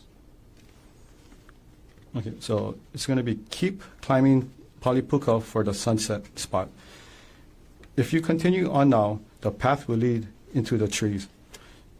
You can keep going, but it gets quite steep, and you will need to use the rope already there. It's nothing crazy in my opinion, but some may find it a bit challenging. It is important to note, if you do go past the Puka Point for sunset, it will be dark coming down, so bring a light for safety. After 10 to 15 minutes of climbing up the rocks and trees with the ropes, you might be a bit breathless, but the view will make up for it. The mountains look just freaking amazing. Here's the best part. If you are hiking at the right time of the year, the sun will creep through the gap in the mountain range and give you... I'm going to go on to page 6, Detective. Oh, I'm so sorry.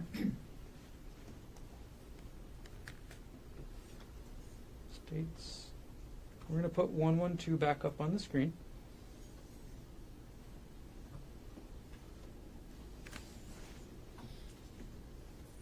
And we've got page 5 up there. So we're going to move to page 6, and we'll zoom in on the top paragraph, Detective. Could you finish up that paragraph? Yes. A great photo. I went in May for this photo. Unfortunately, I was taking a time lapse and only got this photo, but I'm sure you can get some nice sun stars and rays if you have the right settings. We saw it with our own eyes, which was more than enough as a memory of the Palipuka hike. Okay, and could you read for us what I'm zooming in on now, that last paragraph in the middle of this page? Yes. Be safe going down and take it slow, as it can be slippery and the drop looks very unforgiving. Stay safe and enjoy the Palipuka hike. Okay. Thank you, Detective.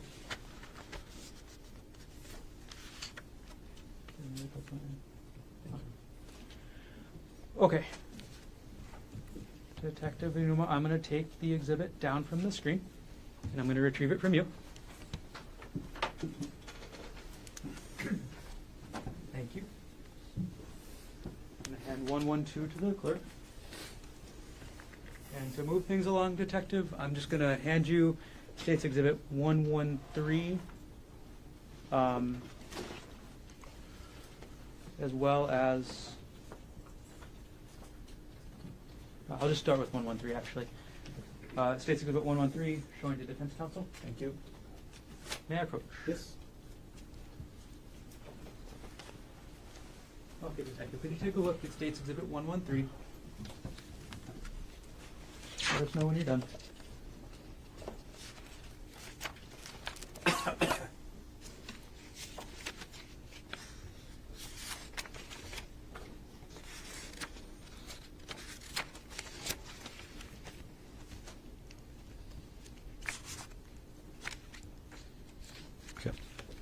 Okay, have you had a Yes. chance to review State's Exhibit 113? Yes. Do you recognize what I've handed you? Yes. What is this? So these are documents, like artifacts, that shows that the user of this device on this computer was accessing a document under the divorce folder.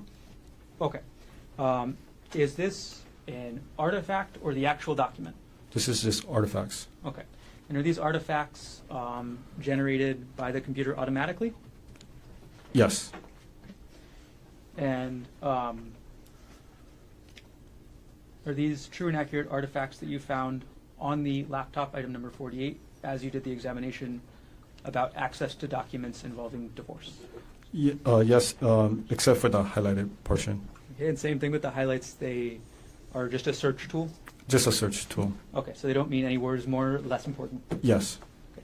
At this point, the state will move to enter 113 into evidence. Mr. Otake. No objection.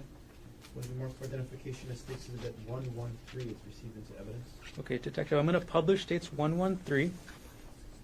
And if you could explain to us, and this is page 1, could you explain to us the very top what the file name is? So this is the file name of the document that was associated with these artifacts. So This was a PDF document, and then the file name was BOFA Amex e-statement. It appears it's from December 24, 2015. Got it. And can you still get the data of when the user last accessed the document?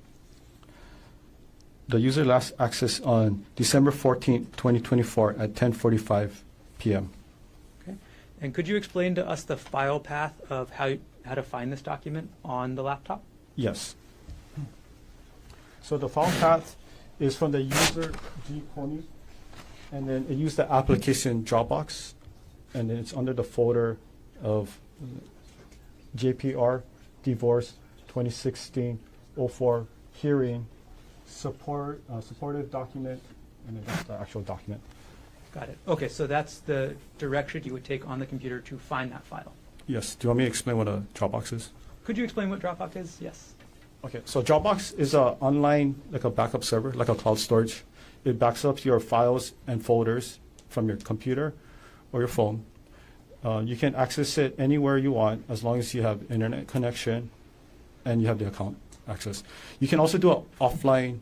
You can also work at offline, and when you connect it back to online, everything's going to sync. Okay. We'll move on to page number 2 of the exhibit, Detective. Could you explain to us what the file name was and then go into when the file was last accessed? The file name is PK Chase SW 2016-01 statement, and it's a PDF file. Okay. And it was last accessed on December 31st, 2024 at 8:38 p.m. Okay. And then could you go through the file path for us one more time? Yeah, so it's under the user G. Konig. It's a Dropbox JPR. It's in the divorce folder. 2016-04 hearing. Supported documents, and then the actual document itself. Okay. And we're going to move on to page 3, Detective. Could you explain to us what the file name of this one is? The file name is 2012-04-12, and it's called Ghent plaintext.pdf. So it's a PDF file. And it was last accessed on this computer on January 7, 2025 at 6:59 a.m. Okay. And could you explain the file path for this document? Yes. So it's the user G. Konig. It's in the Dropbox under the JPR folder. Divorce 2016-04 hearing. Jesse lived extravagant life, and that's the document file where it's Okay. located. So which is the last folder that this document is contained in? It's right over here. Jesse lived extravagant life. Okay. And we'll move on to our last piece of this exhibit, Detective. Page number 4. Could you tell us what the file name is? The file name is PK Chase Freedom 2015-12 statement PDF, and it's a PDF file. And when was this last accessed? It was last accessed on February 3rd, 2025 at 8:42 a.m. And without going through the entire file path again, was this in the supporting documents folder of that 2016 hearing in the divorce folder? Supportive documents, correct. Okay. I'm going to take the exhibit down and I'll retrieve it from you, Detective. As I retrieve the exhibit from you, I'm going to approach with states 114, showing your defense. All right, so I'm going to retrieve 113. I'm going to hand you 114. And as I hand exhibit 113 to the clerk, could you review states exhibit 114, please?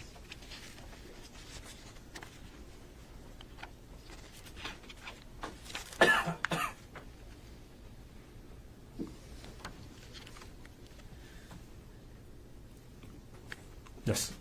Have you had a chance to review this? Yes. Okay, what is this?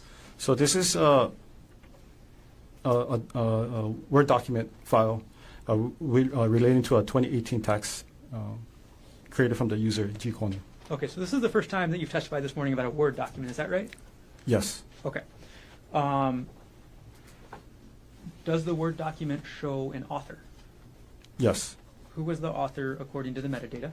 So the author is Gerhardt Konig. Does the metadata also show you who the last author is? Yes. Who is the last author of this document? The last author is Gerhardt Konig. Can you tell from the metadata when this document was last edited? Or modified, I'm sorry. Okay, so it was last modified on March 12, 2019 at 3:02 p.m.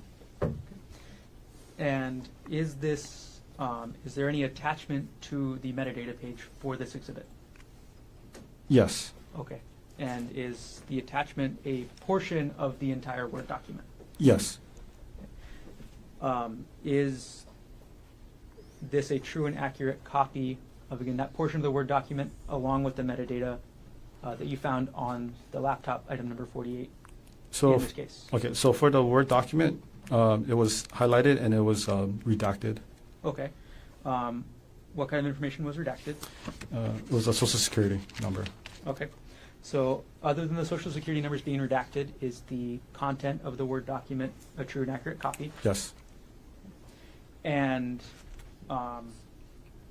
again, there's highlights in this part, right? Yes. Same as always, the highlights don't mean anything. It doesn't mean anything. And for page 1 for the metadata, is that a true and accurate copy of the metadata that you found related to this Word document? Yes. Okay. At this point, the state moves Exhibit 114 into evidence. Mr. Otake.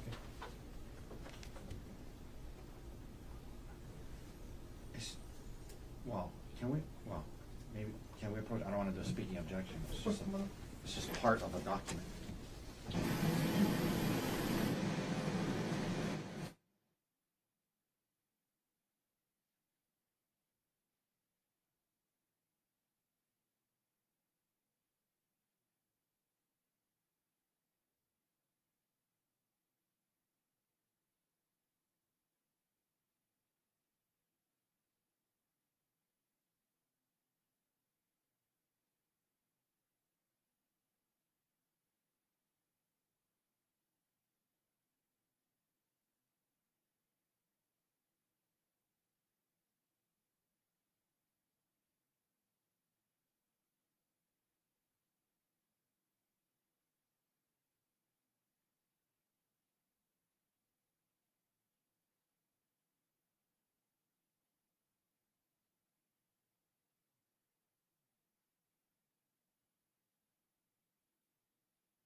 mark for identification, including the full attachment as State's Exhibit 114 will be received into evidence.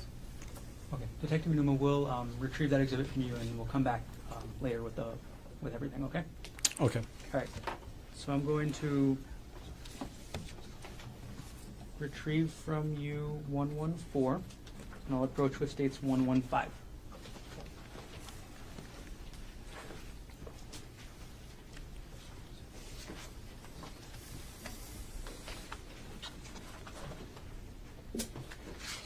Okay, could you take a look through States 115?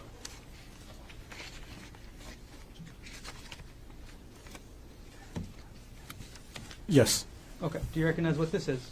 Yes. Okay, and what is this? So this is an artifact from the user of this device accessing appears to be a backup server via internet. Okay. And which user are we talking about? It's under user G Konig. Okay. And is this artifacts that are generated automatically by the computer with user activity on the computer? Yes. Okay. When you were looking, or when you were executing your search warrant on this device, did you actually have access to the underlying documents that the user was accessing, as indicated by the metadata in this exhibit? For this particular one, no. Okay. And could you explain what you meant by a backup? Okay, so backup. So this program is called Mimeo, MEMEO. So it's an online backup server. It backups your files and folders, as I was explained to you earlier. It's like a iCloud or Google Drive, something very similar to that Okay. degree. And is this exhibit a true and accurate copy of the metadata regarding the user G Konig's access to this backup that you found in this case on item 38, the laptop? Excluding the highlight, yes. Okay. At this point, the state moves to enter Exhibit 115 into evidence. Mr. Otake. No objection. The mark for identification as State's Exhibit 115 is received into evidence. Okay, Detective Inuma, we're going to put States 115 on the screen. Could you explain to us what you meant by, or could you show to us in the second line what user is conducting this conducting this activity? Yeah, so the user is G Konig, right over here. And what date and time is the user conducting this activity? It was accessed on January 9th, 2025 at 9:10 p.m. Okay, and are you able to tell which computer application the user is accessing this from? So it was accessing through the Internet Explorer, the Edge. And could you explain to us the URL that we're looking at the top? Yes, so this is the file path for the URL. So this is the backup server that takes you directly to the Mimeo company. Okay, and then what is after the backup server? Yes, so after the backup server, so if you look further down, so this user access an account belonging to Ari, look into a folder called Documents, and under a subfolder called Divorce, and access this file named notes.docs. Okay, and are you able to determine which user's backup data this was? Was it G Konig's backup data? No, it appears, based on the URL, it appears to be the username for Ari. Okay. And this is a docs, docx, that's a Word document file. Got it. All right, we'll move on to page 2, Detective. Could you explain to us what this page of the exhibit shows? Okay, so this one is similar to the last one. So this was access to the Internet Explorer, the Edge. This was accessed on January 9, 2025 at 9:14 p.m. And then it's the same, so the user is G Konig, and they access the Mimeo server, backup server, and access an account belonging to a person or username Ari, went into the download folder, and then access the complaint for absolute divorce document. It's a Word document.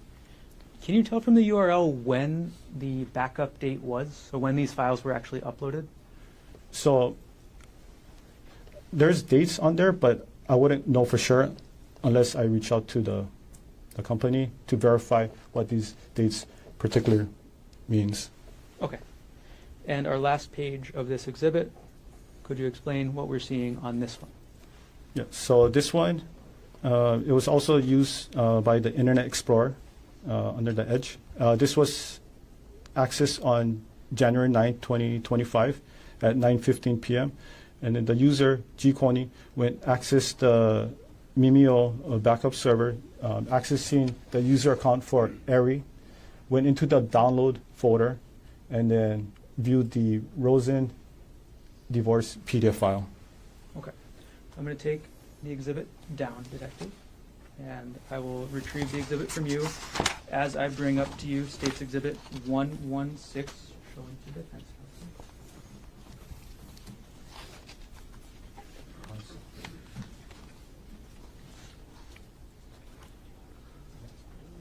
So we'll come back for this one then. Yeah.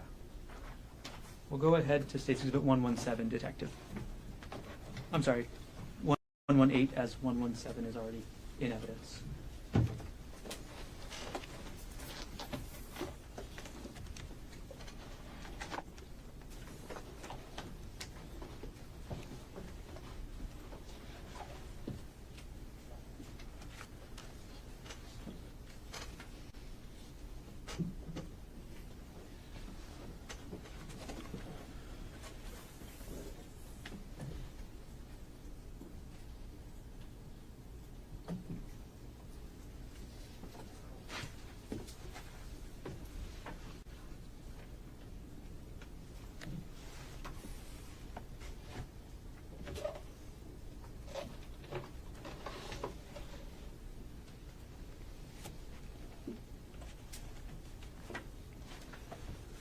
I apologize, Detective. Now I have 118. I will show its defense and bring it to you.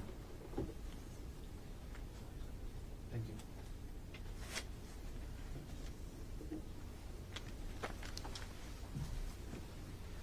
I'm retrieving 115. And here's the clerk.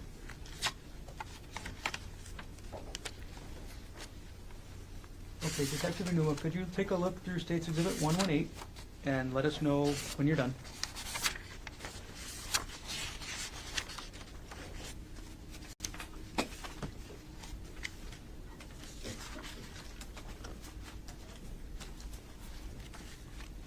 Okay. Okay, do you recognize what I've handed you? Yes. Okay, and what is this? So this is an email file that was sent to an individual under the username G. Konig. Okay, who was the, you said this is an email file. Are there any attachments to it? Yes. Okay, and are those attachments included in the exhibit? Yes. Who was the email address sending the email? So the email address, sorry, you mean the user of the email sending to the recipient? Which email address is this from? Okay. Yeah, this email address is from gkonig@proinbox.com. Okay, and is that the same email you've referenced a couple of times before already this morning? Yes. All right, and who was the email sent to?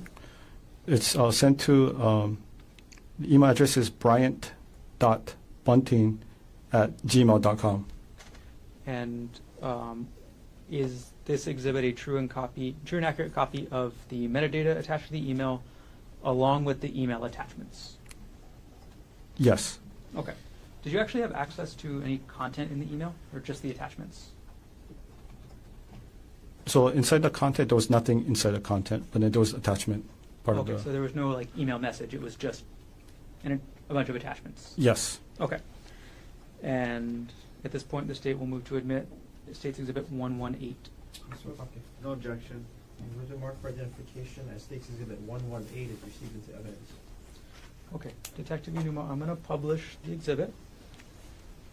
All right. I'm going to zoom in on the top of the page.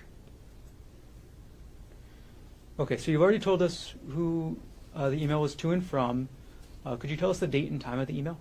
Yes. The date and time is December 4, 2024 at 3:33 p.m. Okay. And what was the subject line of the email? The subject line was stuff. Okay. And you already told us that there was no content to the email messages, but I'm going to zoom in on this portion that says attachment names. What are the attachments to this email? So there were 3 attachments to this email. The first one was called screen time and deleted messages docs. The second attachment was called some saved chats with pictures docs. And the third one was chat.txt file. Okay. All right. And Detective, we're going to go through. Do you recognize there's 3 attachments to this email, right? Yes. Okay. And if I go through the attachment, can you tell us which attachment is in order? Yes. Okay. So we're going to go to page 2 of this. Which attachment are we looking at here? So this is the first one. This is under the screen time and deleted messages. Okay. Detective Unuma, I'm going to zoom in on the text here. What does that say? So it says 7 hour on screen in 10 days. So about an hour per day messaging on workday. Messages in thread do not support this. Vast majority are deleted. 5+ hours in background. Phone calls, ? Okay, I'm going to take that down. Okay, Detective, we're going to move on to the next page. I'm sorry,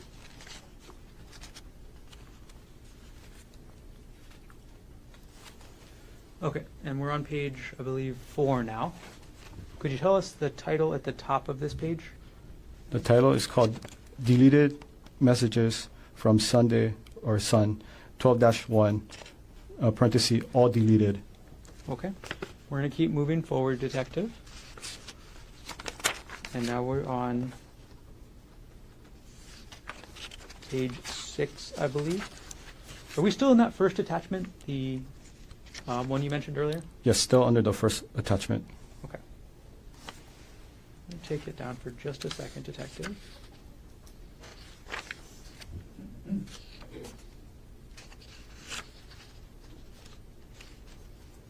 I'm going to put it back up. So I put page 6 back up. Putting now page 7. Could you let us know when we get to the next document that's been attached to this email? Yes.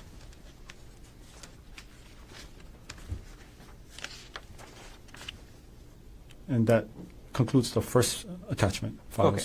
What's the name of the second attachment? The second one is called Some Saved Chats with pics or pictures docs. Okay. And we're at page 11 now. Is this the first page of that document?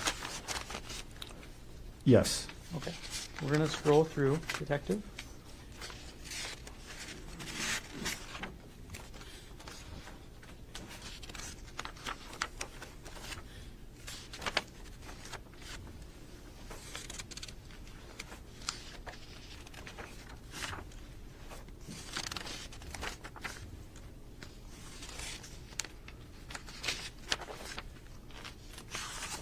All right. And now we're on page 23. Yes. Is this still the same document? So this is the third document. Chat.txt? Yes. What is a TXT file? So TXT is a type of format. It's text-based. So in this purpose, we had to convert it to a PDF so you can display it. Okay. All right, I'm going to take the exhibit down. I'm going to retrieve exhibit 118 from you. And I'm going to approach with states exhibits. I'll skip ahead a little bit.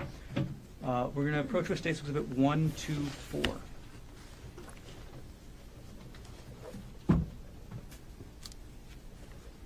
I'm sorry, 1, 2, 2. Here's states exhibit 1, 2, 2. I'm retrieving states 118. Could you take a look at states 1, 2, 2, Detective?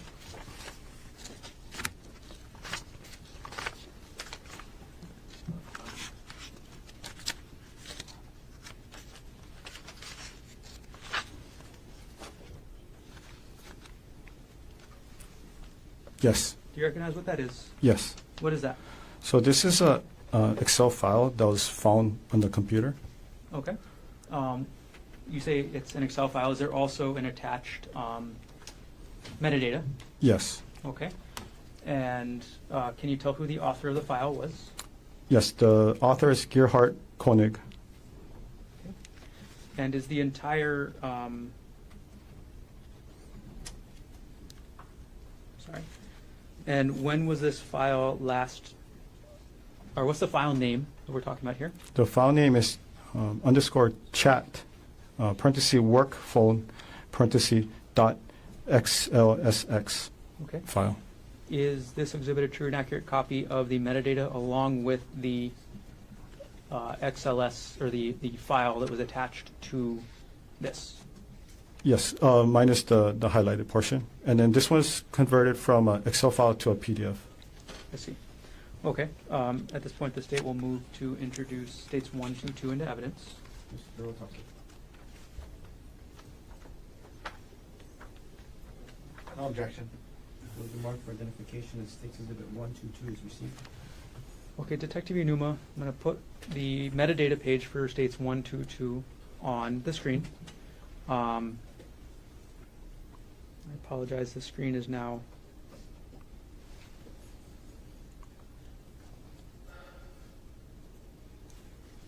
single pages, but only looking at. I apologize.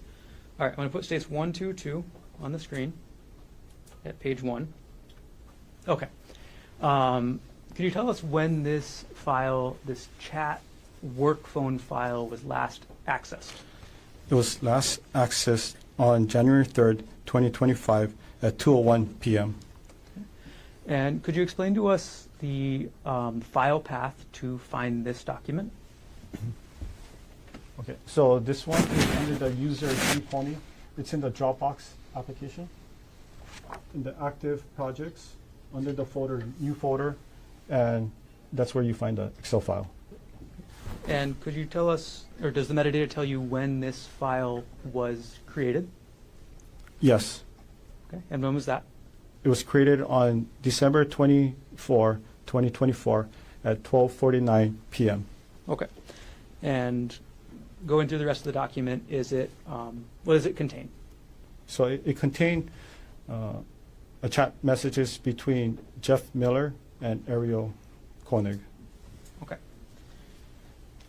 I'm going to go ahead and move us along to States Exhibit 133 now, Detective. I'm going to approach you with that exhibit, and it's shown to defense. 3, 3, huh? 1, 2, 3. Oh, sorry, 2, 3. Okay, and I'm going to approach with States 1, 2, 3, Detective.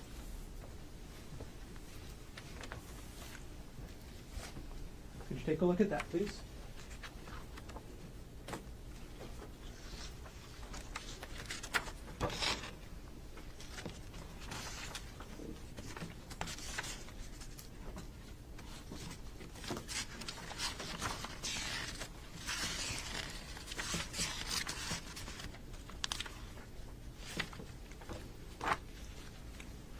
Yes. Detective, do you recognize what that is? Yes. Okay, what is that? So this is a text file that was located on the user device G Konig. Okay, and what was the name of the file? The file name was _chat, parenthesis, pers, phone, parenthesis, .txt file. Okay, and Detective Inuma, I know we just did States 122, which was chat work phone. Mhm. What is contained in chat purse phone? So it also contains text messages between Jeff Miller and Ariel Konig. All right, and for the exhibit that you have up there with you, States 123, is there both the metadata attached to the user activity with regards to this file as well as the file? Yes. Is that a true and accurate copy of the metadata that you saw on the software along with the file? Yes. At this point, the state moves exhibit 123 into evidence. Mr. Otake. No objection. Will the mark for identification as States Exhibit 123 is admitted into evidence? Okay, I'm going to publish And Detective Minimo, we're not going to go through the entire chat this time either, but can you go through when this was created, the file path, and then when it was last accessed? Yes, okay. So it was created on December, right here, December 8, 2024 at 3:18 p.m. And then this is the file path to retrieve the document. So this is the user G Konig. It was in the Dropbox application under the folder active projects subfolder, and then this is where we're able to recover the document. Okay. And when was the document last accessed by the user? It was last accessed on January 7th, 2025 at 9:06 a.m. Okay. And then again, you said that the attached file is the messages. Yes. Okay. We'll keep moving, Detective. I'm going to retrieve Exhibit 123 from you, and I'm going to approach with Exhibit 124.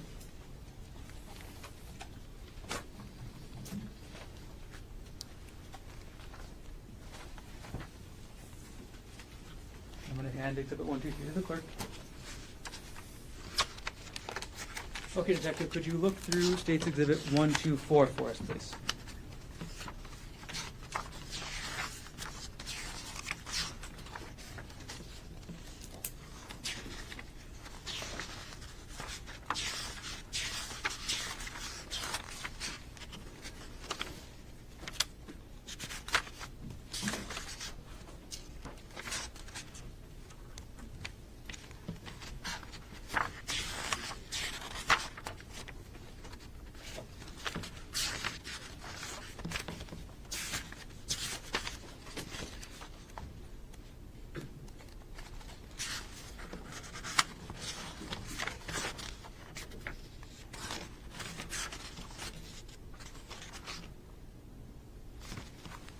Okay. Okay, have you had a chance to look through the exhibit? Yes. Okay. And what have I just handed you? So these are documents found under the same device under the username G Konig, and it contains documents relating to wedding.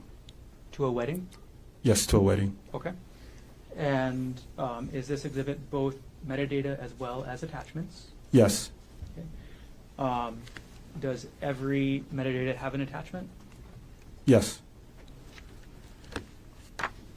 Okay. Are the exhibits true and accurate copies of the metadata along with the attachments? Yes. And again, any highlighting doesn't mean anything, right? Yeah, the highlighted doesn't mean anything. Just usually for search purpose. Okay. At this point, the state will move to enter State's Exhibit 124. Mr. Puckett, No objection. where the mark for identification of State's Exhibit 124 is received into evidence. Okay. I'm going to publish the first page of State's 124. Detective Inumo, could you tell us the title of this document that's we have the metadata here for on the first page? Yes. The title is called the W, and I think it's a 0223 parenthesis GK parenthesis, and then it's an Excel file. Okay. And could you tell us who the author of the document is? So the author is, it's right over here. Worth and AI, or right over here. Okay. Could you tell us who the last author is? The last author is Gerhardt Konig. Okay. And could you tell us the last modified date? The last modified date is right over here. February 23rd, 2018 at 6:18 a.m. Okay. And then could you tell us when, I'm sorry, I'm going to have you keep pointing, when this Excel spreadsheet was last viewed by the user on this laptop? Yes, so it was last accessed on December 30, 2024 at 7:29 p.m. Okay. And with regards to this spreadsheet, what's in the spreadsheet? So in the spreadsheet, it's like an Excel spreadsheet. So it has multiple tabs. It talks about who's going to be the guest list, what type of floor, the venue, everything you see on wedding planning. Okay. I'm going to move forward, Detective, to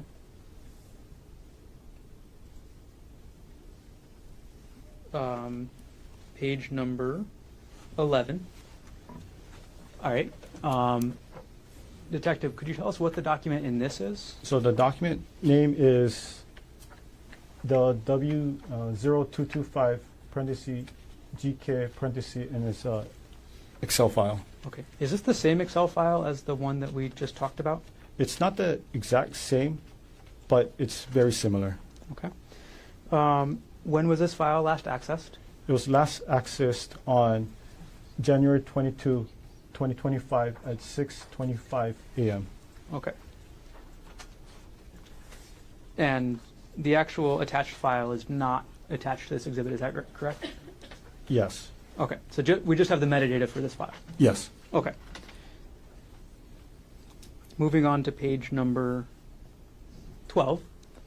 What is the file name here? The file name is Worthington Konig Waiting Room Block 9 period 14 period 18, and it's a PDF file. Okay. And when was this file last accessed by the user? It was last accessed on January 22, 2025 at 3:04 p.m. Okay. And is this file attached to the exhibit? Yes. Okay. We're going to go to page 13. And we're going to go to page 14 and publish page 15, publish page 16, and 17. So what does this file appear to be? Appears to be like a contract for the wedding. Is it for booking venue? Yes. We're going to go to page, I'm sorry, we still have a little bit more, 18 of the exhibit. All right, now we're at page 19 of State's Exhibit 124. What file are we talking about here? So this is an Excel file. The file name is the W0201 parenthesis GK parenthesis. And could you tell us when this file was last accessed? It was last accessed on February 24, 2025 at 6:16 a.m. Okay. And is the actual spreadsheet attached to this exhibit? No. Okay, is this the same spreadsheet that we were talking about earlier with the other similar numbers? Yeah, so when I was looking at everyone, it appears to be very similar. Just certain numbers were different. Okay. Publishing page number 20. All right. And sorry, I'm going to just keep us moving as much as we can, Detective. Okay. We're going to go to 21. Essentially, are all these pages of this exhibit related to a wedding? Yes. And the wedding between Gerhardt Konig and Ariel Konig, correct? Yes. Okay. We'll pause this exhibit for now, and we'll move on to the next one, Detective. I'm going to approach with State's Exhibit 125.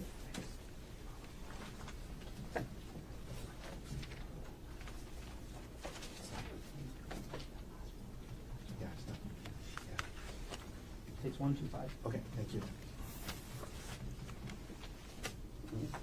Okay, I'm going to approach with States 125 and retrieve 124.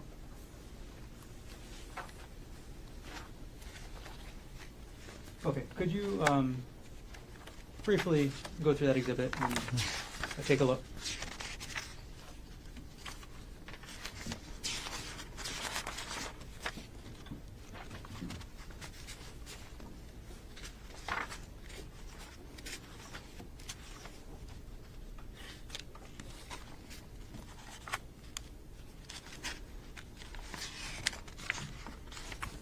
Yes. Okay. Do you recognize the exhibit I've just handed you? Yes. Okay, and what is this? So this contains documents relating to the user or the couple's financial history, investment account, life insurance, and any kind of benefits. All right, and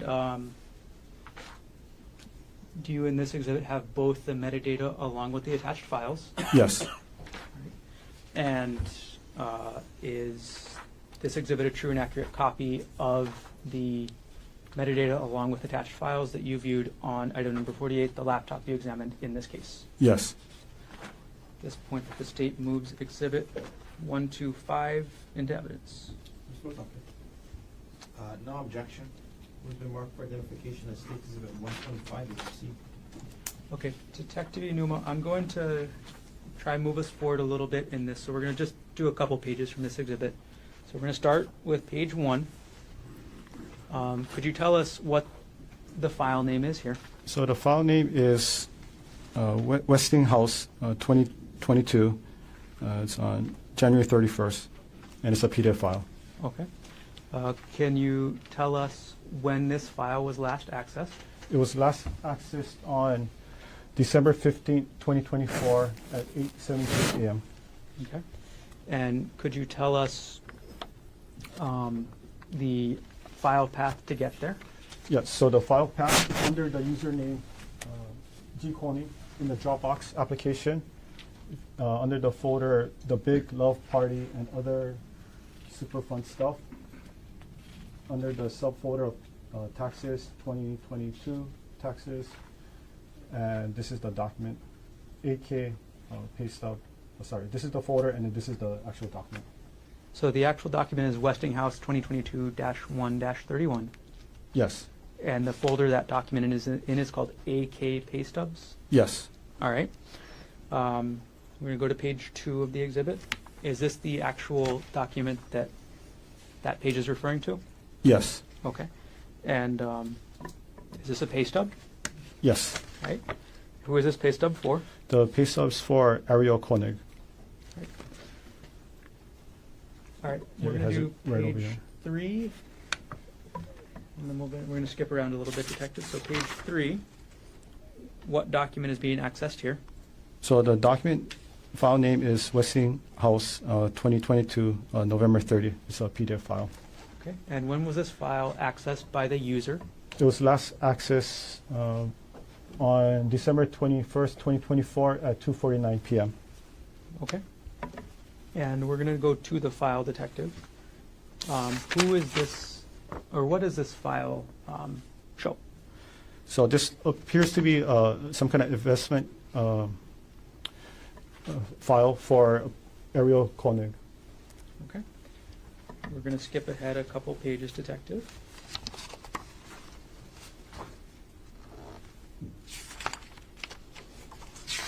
To page...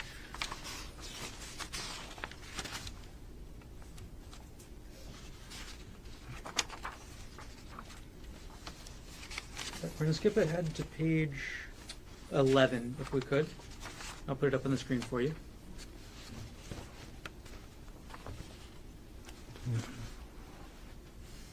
Okay, Detective, Okay. what is the file name that we're looking at here? So the file name is Westinghouse 2022. It's March 31st PDF file. Okay. And what date is the user last accessing this file? It was last accessed on December 31st, 2024 at 8:38 p.m. Okay, Detective, are there any other activities that we've talked about so far that occurred on December 31st, 2024 at just around that time? Yes. Okay, and what was that? So under the user G. Konig, the pay stub for Ariel Konig was viewed, and also too a divorce file was viewed too. Okay, I'm going to put them both up on the screen together, so we'll keep States Exhibit 125 on the screen right there, Detective.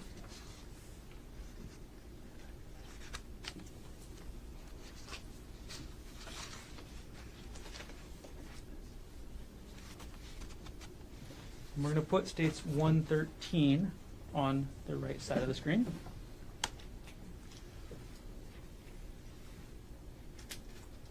And on States 113, we're going to scroll ahead to page 2. All right. Is these the two activities that are happening at the same time or a similar time, Detective? Yes. Okay. So on the left side, we have States 125. And what is the file for that one again? The one on the left is Westinghouse 2022.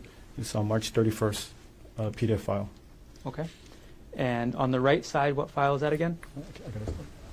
So the file name is PK Chase SW 2016-01 statement PDF, and it's a PDF file. Okay. And got it. All right, I'm going to take both photos down.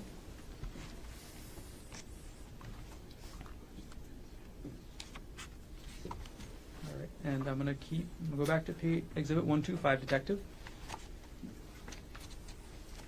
Sorry, what the number? We're going back to 125. 125. Okay, thank you. All right, and almost done with this exhibit, Detective.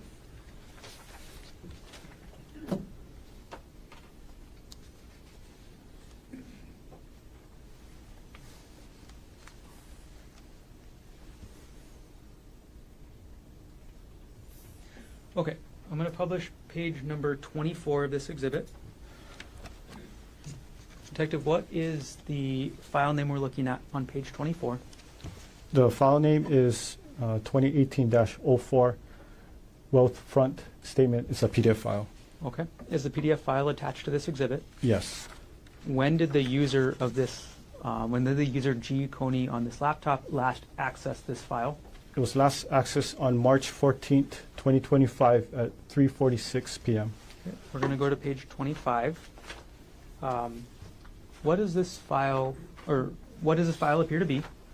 Appears to be like a personal account for the user or the person, Ariel Worthington. This is an account statement for Ariel Worthington? Yes. Okay. All right. And then last pages for this exhibit, Detective, page number 36. I'm sorry, we'll skip that. Okay, I'm going to retrieve that exhibit from you, Detective. And we have got time for one more before lunch.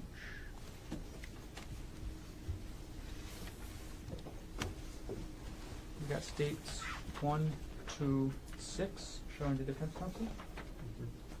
May I approach? Yes.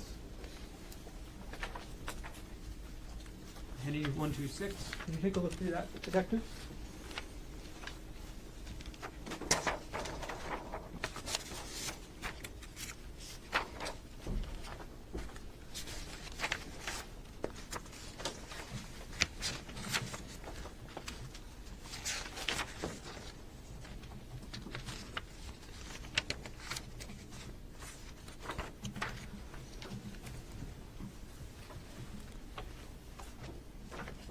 Yes. Do you recognize what that is? Yes. All right, what is that? So this is a PDF file containing information about retirement. Okay. And is this exhibit both the metadata as well as portions of the attached file? Yes. Okay. And all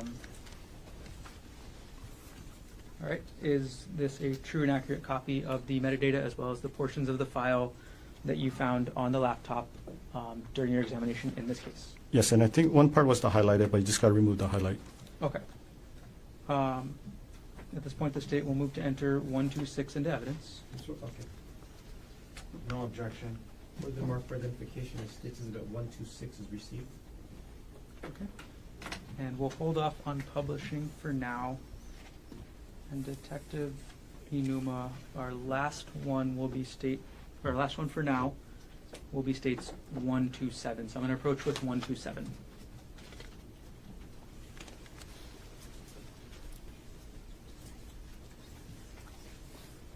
I'm going to hand 126 to the clerk.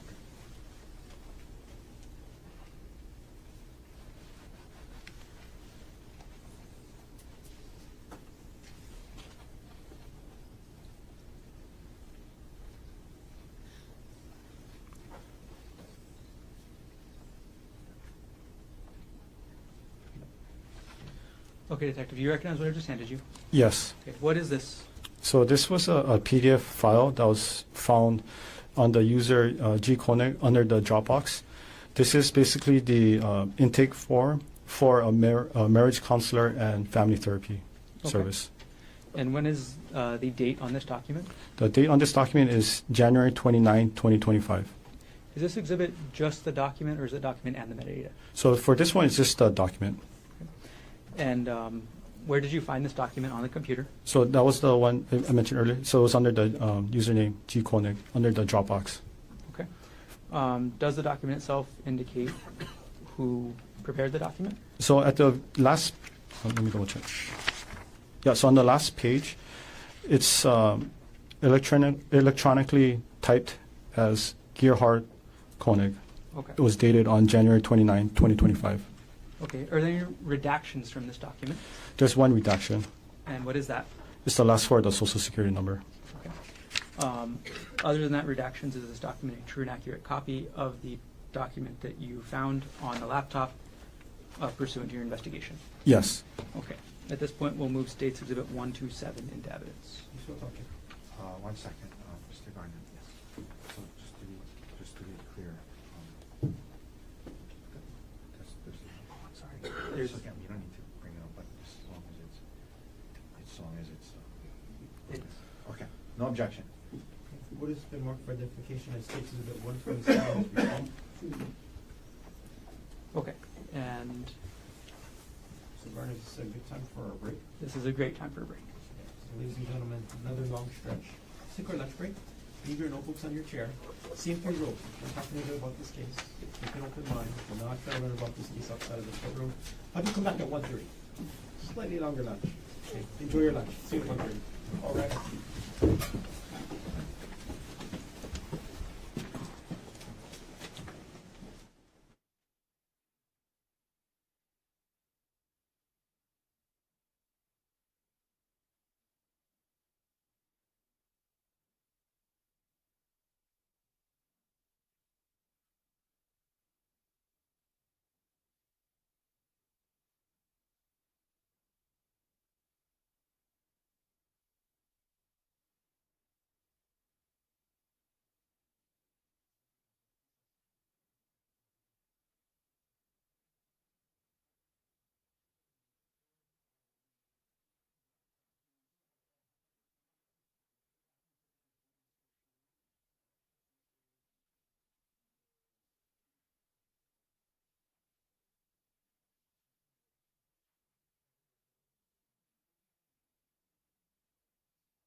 1104 counsel of record. All jurors are back in the courtroom. Detective Inuma is on the stand, still available. Mr. Gunner, whenever you're ready, you may continue on with your direct examination.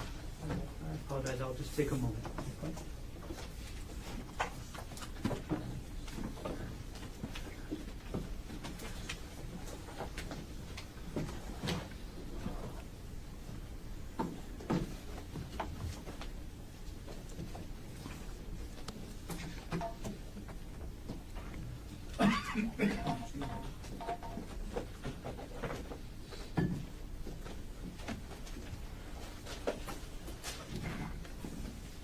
Okay, good afternoon, Detective.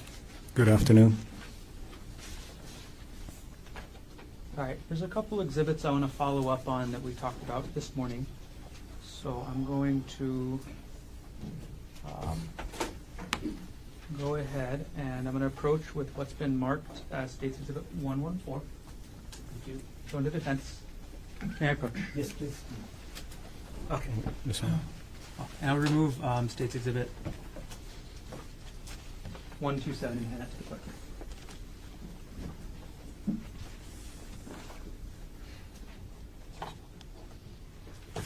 Okay, could you take a look through that exhibit, Detective?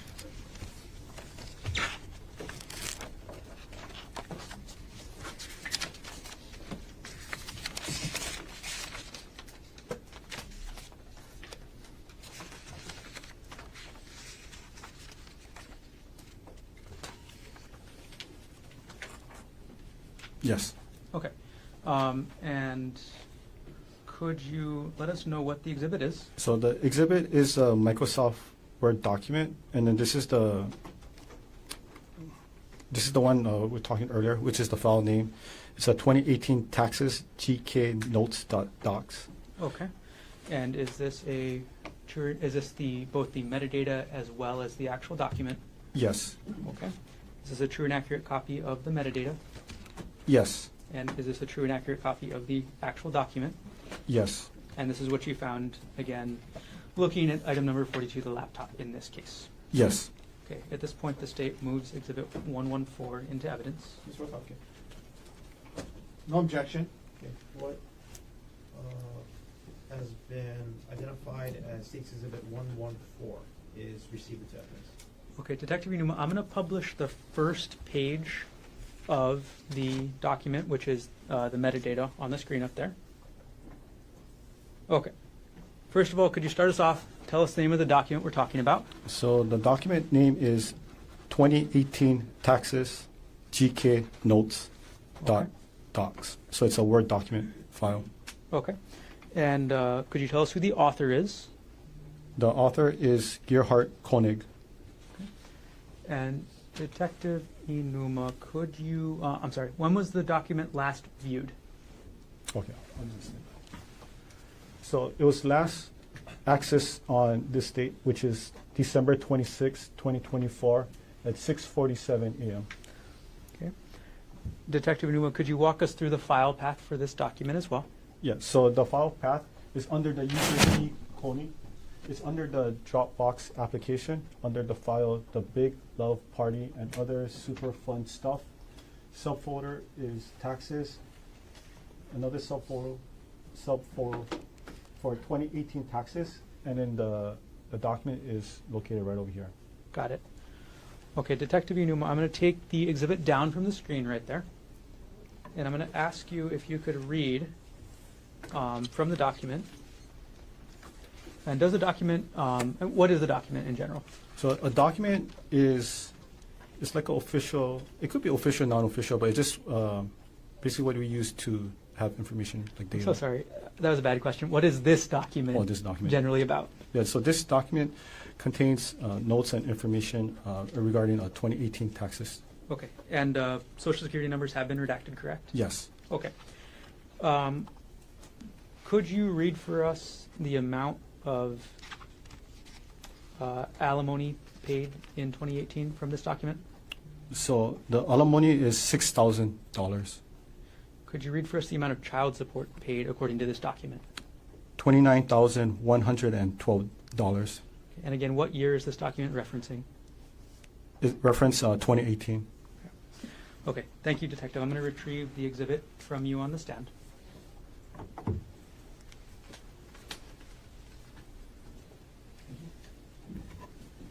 the next exhibit I'm going to hand you is going to be State's Exhibit 124.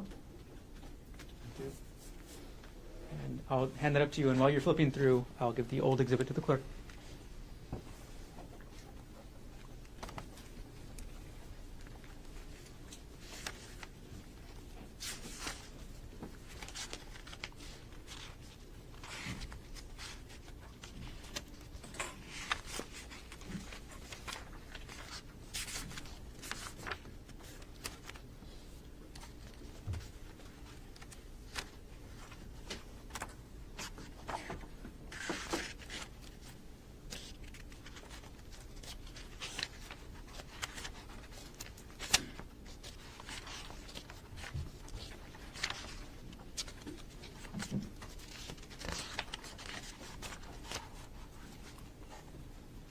Yes.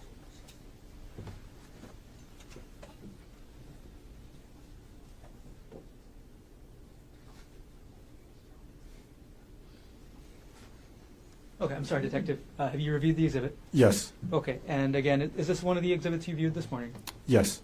Okay, and what is the file, or is this exhibit a combination of both files and metadata? Yes. Okay, and as you testified before, this exhibit is about weddings, right? Yes. And this is about the wedding between Gerhardt Konig and Errol Konig, right? Yes. Okay, and the metadata contained in this exhibit is a true and accurate copy of what you found using the Axiom software, is that correct? Yes, minus the highlighted word. Got it. And the attachments, the files attached, are they also true and accurate according to what you found on the laptop? Yes. So that it was the Excel file, and it was just converted into a PDF file. Got it. Okay. At this point, the state will move to enter states 1, 2, 4. Mr. Otake. No objection. What is the mark for identification of State's Exhibit 124 is received? Okay. We'll keep moving, Detective. I'm going to approach with our next exhibit, and I'll retrieve 1, 2, 4 from you. Next exhibit is 116. Go to Defense Counsel.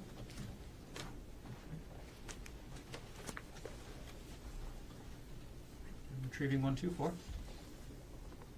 It's a big stack of papers I gave you. Can you just thumb through it real quick?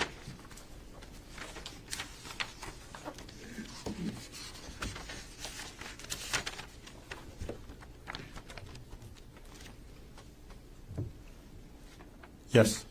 Okay. Do you recognize this exhibit? Yes. What is it? So this is a Word document that was located under username G Konig. The title is called GK Action Items Daily, parenthesis 2018 to 2021, and it's a docs file. So it's a Word document. Okay, so it's a Word document. Can you tell from the metadata who the author is?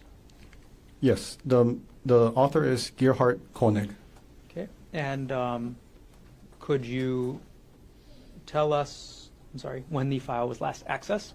It was last accessed on December 3rd, 2024 at 2:36 p.m. And is the metadata part of this exhibit true and accurate copy of the metadata you found on the laptop, item number 48? Yes. Is the attachment a true and accurate copy of the Word document you found attached to this metadata on the laptop? Yes. Okay. And it is a rather lengthy document, is that correct? I'm sorry, what was that? It's a rather lengthy document, Oh, is that yes. right? It's more than 100 pages, right? Yes. Okay. At this point, the state will move, or will move Exhibit 116 into evidence. Mr. Otake. No objection. What is the mark for identification of State's Exhibit 116 is received into evidence? All right, thank you. Just a moment.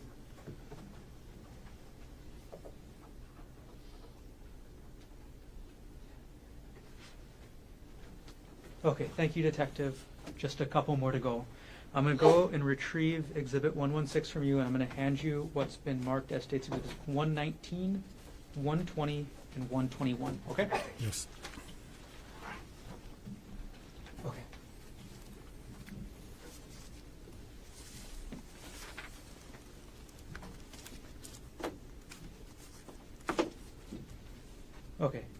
Do you recognize the three discs I just handed you? Yes. Okay. Before testifying today, did you review what's on those discs? Yes. Okay. And what is on those discs? So it contains a zip file. So basically a bunch of files combined together and placed in a zip file. So a zip file is like a container. You put everything inside and you zip it up, and it decompresses it and allows it to be sent via email. Okay. And is there also metadata contained on those discs? Yes. Okay. And in each of those discs, what is the metadata show? So it shows the date and the time where these items were attached. It's under WhatsApp, and it was under Jeff Miller. It was a series 1, 2, and 3, and it was sent from the user of this device to the person, the same user of the device. Clarify, Detective. Are we talking about an email here? Yes, this one is an email. Okay. So who was the email from? So the email is from the user. Well, the email address was gkonig@proinbox.com. Okay. And who was the recipient? It was also the same one. It was gkonig@proinbox.com. Okay. So, and is that true for each of these three exhibits? Yes. So each of these three exhibits is an email that the user of the email address gkonig@proinbox.com sent to themselves. Yes. Okay. Did you review these exhibits to make sure that they are fair and accurate, decompressed zip files? Yes. Okay. Is the metadata on each of these exhibits a true and accurate copy of the metadata that you saw while examining the laptop? Yes. Are those three zip files, do you remember the names of them? I know it was WhatsApp, and then it was Jeff, and then it was a 1, and then there's it's a zip file. Okay. I mean, I don't know like offhand the accuracy of the file name, but then there was a WhatsApp Jeff 2, and then there's a WhatsApp Jeff 3, and they're all zip files. Okay. Got it. And are the contents of those files contained in an individual folder on each disk? Yes. Okay. And then is the metadata also contained on each disk? Yes. After you reviewed the disks, did you sign and date them? Yes. Okay. And at this point, the state moves Exhibit 119, 120, and 121 into evidence. Mr. Otake. No objection. The order to mark for identification of states exhibits 119, 120, and 121 will be received. Okay. Detective Numa, I'm quickly just going to publish the metadata for each of those exhibits, okay? So Yes. we're going to start with Exhibit 119, and I'm going to publish the metadata that's contained on that exhibit. All right. So when we look at the file name, can you tell us, now that you actually see the data, what is the file name in Exhibit 119? Yes. The file name is WhatsApp chat-jeffmiller.zip. Okay. And when was this email sent? This was sent on December 24, 2024 at 12:26 p.m. Okay. And then everything else on the disk is what's contained in that WhatsApp chat Jeff Miller zip file, correct? Yes. Got it. Okay. We're going to publish the metadata from States Exhibit 120. All right. Detective Unuma, what was the file name of this under States Exhibit 120? So the file name is WhatsApp chat-jeffmiller2.zip. Okay. And can you tell us when this email was sent? Yes, it was sent on December 24, 2024 at 12:20 p.m. Okay. And we'll move on, Detective, to the metadata from States Exhibit 121. All right, could you tell us what the file name is for this? Yes, the file name is WhatsApp chat-jeffmiller3.zip. Okay. And can you tell us which date this email was sent? It was sent on December 24, 2024 at 12:20 p.m. Okay. I'm going to take the exhibit down.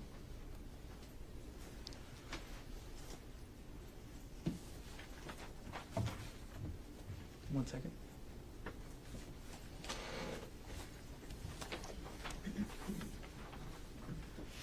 Okay, Detective, thank you for answering my questions. I have no further questions. Did your examination of the laptop take place in the city and county of Honolulu, state of Hawaii? Yes. Okay. No further questions for me at this time. Can I have 114, please? I'm sorry. You have it? No, thank you. Do you have 114? Thank you. Whenever you're ready with cross-examination, Mr. Roboto. Thank you, Your Honor.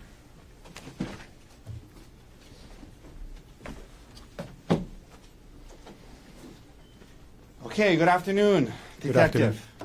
Good afternoon. Can you tell me how you pronounce your last name? Is it Inuma or Iinuma? It's Inuma. Excuse me? Inuma. Inuma. Yeah, Long I. Okay.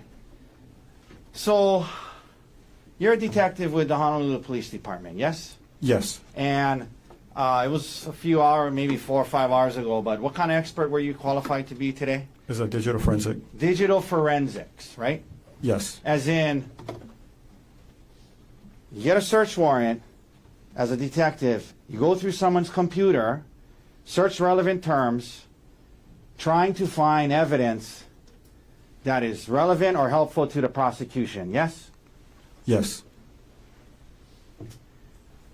And in this case, you talked about artifacts, as in files, is that right?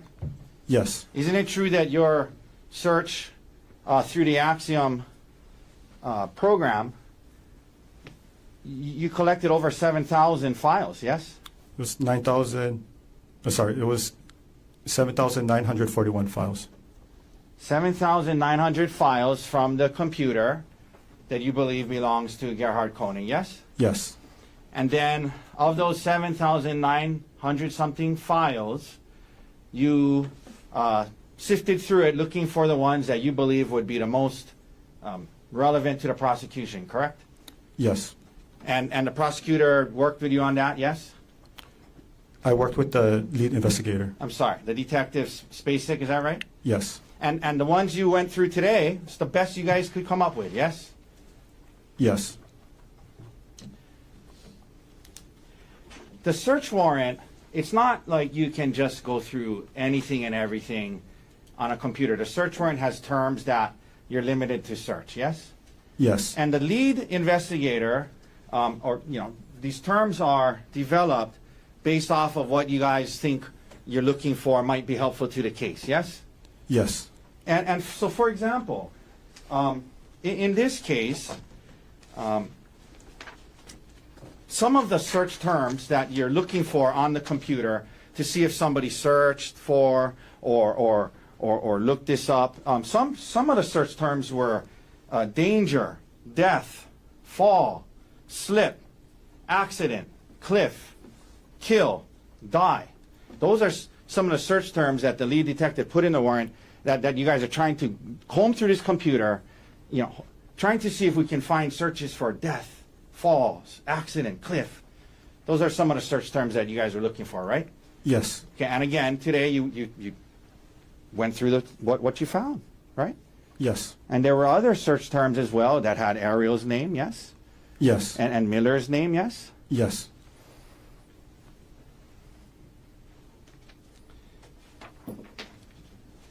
And because the idea is you're looking through a computer, maybe somebody searched, hikes that people fell off and died on before. That's the kind of stuff you're looking for, right?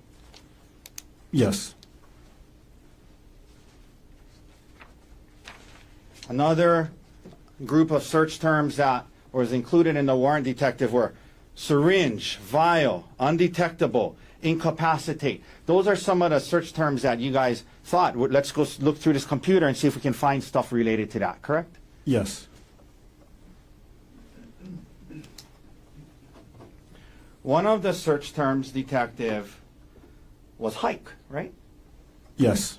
And as you indicated, between February 28th, 2025, and March 4th, 2025, there was you went through some searches about hikes, correct? Yes. And if we could pull up Exhibit 110, please. Okay. So if we could, Mr. Dirks, if you could zoom in on this top 3 or 4 up there, please. Okay. Did it get bigger? Or? Yes. I One cannot see second. it. Is there a way can you make that bigger? Yeah. Thank you. Okay. Okay. It's all right. So some of the searches said Maui hikes, Oahu Spring Trail, Hale Ma'u Trail. So there were searches related to Maui hikes as well. Yes. Yes. And are you aware that Dr. Konig would go on hikes with his son on Maui often? No. Were you aware that he would go on hikes with his wife and family on Maui? No. And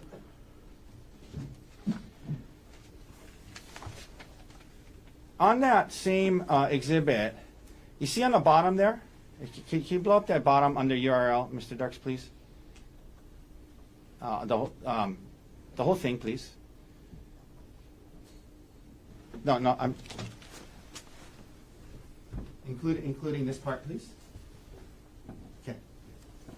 Okay. So this is from your search, some of the searches that was done on hikes, correct? Yes. And so, for example, best hikes on Oahu was searched, right? Yes. 10 best trails and hikes on Oahu came up, yeah? Yes. Easy hike on Oahu came up, yes? Yes. Top 10 easy hikes for everyone, yes? Yes. 35 hikes on Oahu, yes? Yes. Palipuka hike on Oahu, yes? Yes. Wili Wili Nui Ridge Trail hike on Oahu, right? That was something that came up? Yes. And difficult hikes on Oahu. Those were what you found when you're looking up what he searched about hikes, right? Yes. There was nothing about most dangerous trails on Oahu that you found, correct? In this part. In this part, yes. Okay.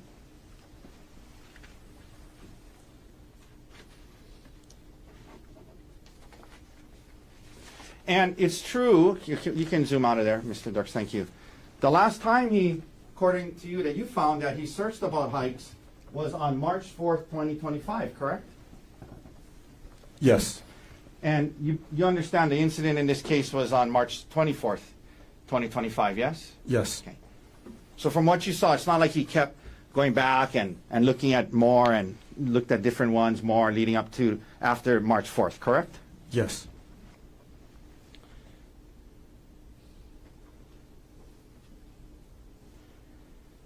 Now,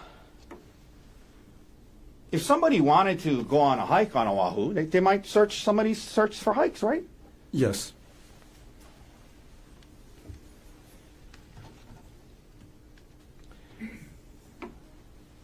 Detective, we went through Exhibit 105, if we could pull up 105. And this was the one with the Reddit, I guess, is it a website or is Reddit a website? What is So it? it's a website. It's an online social media platform. It's like online social media, right? Something like a Facebook. Something like a Facebook where I think you said you can go to it and get advice on certain topics or see what other people have to say about it, right? Yes. Yeah, for whatever, if you wanted to learn about, any certain topic and see how people else have dealt with it, you might go on there and see what people have to say, right? Yes. Okay. And so, he's on, at least what you found on the computer, as one after infidelity. Can we let's go to the next page if we can, okay?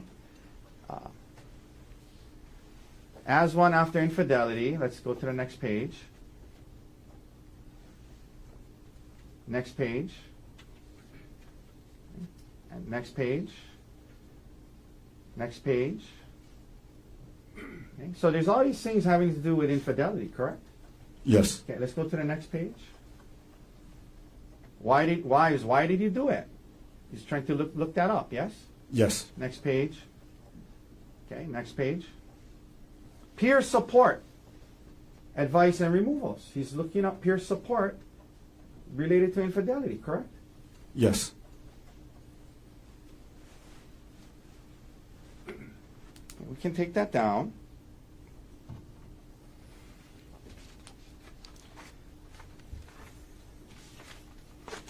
the term DARVO, you mentioned, can you tell us what that, your understanding of what that means? Yes. So, from my understanding from reading, Reddit and then Google Yeah, search. what does it stand for? So, deny, attack, reverse, victim, offender. So it's from my understanding, it was as the abuser, you're trying to avoid accountability. So, for example, dealing with infidelity, the person who had the affair is trying to avoid accountability, trying to deny, trying to reverse it on the person that got cheated on, right? Yes.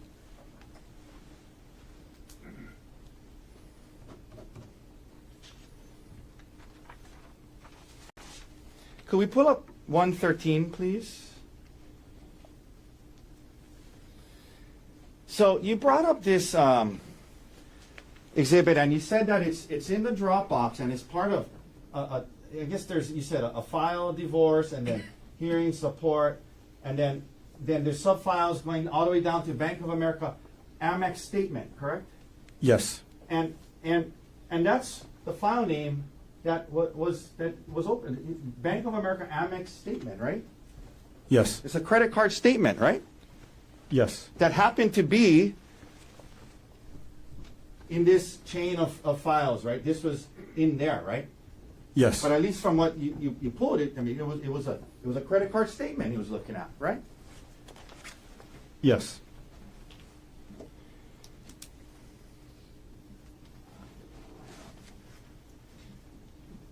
Now, we can take that down, Mr. Dirks. Thank you. So I wanted to ask you this, Detective, because I just want to make sure that we're not that we're painting an accurate picture here, okay? The search warrant, you can only seize files that the search warrant terms allow you to seize, correct? Yes. So, it's not as though you're giving us a holistic picture of everything he was looking at during that time period, correct? Yes. It's only the ones that you could seize, right? Yes. For example, one of the search term was Gerhardt Konig, yes? Yes. Gerhardt Konig was not a search term, correct? Yes. So, when we looked at, and you said, well, this day he was looking up her retirement account, you could seize that, right? Yes. But your Axiom program, if he was also either right then or close by looking at also other financial documents like his retirement accounts, their taxes, their life insurance related to him, Axiom wouldn't seize that, you wouldn't have that, you couldn't present that to the jury, correct? Could you rephrase the question one more time? If there was a file that didn't have Ari's name on it, on his computer, but he was looking at, for example, his retirement roughly around that same time period he was looking at hers, you wouldn't be able to seize the one from him because it had his name on it, right? Yes. Okay. So you agree that when we're looking at these things, context kind of matters, right? Context matters. Yes. And what we've gone through is just certain things he might have been looking at during that time period, but not all, right? Yes. And so, for example, if he was doing financial planning to decide how much more life insurance they needed to get, each of them, to make sure that based off of their salary, based off of their retirement, if something happened to either of them, they could pay for the house in order to make sure the kids had a house, and he was looking at all these financial documents, and half of them were his, you're only able to show us the ones that had her name on it, right? Yes. Based on the search warrant, yes.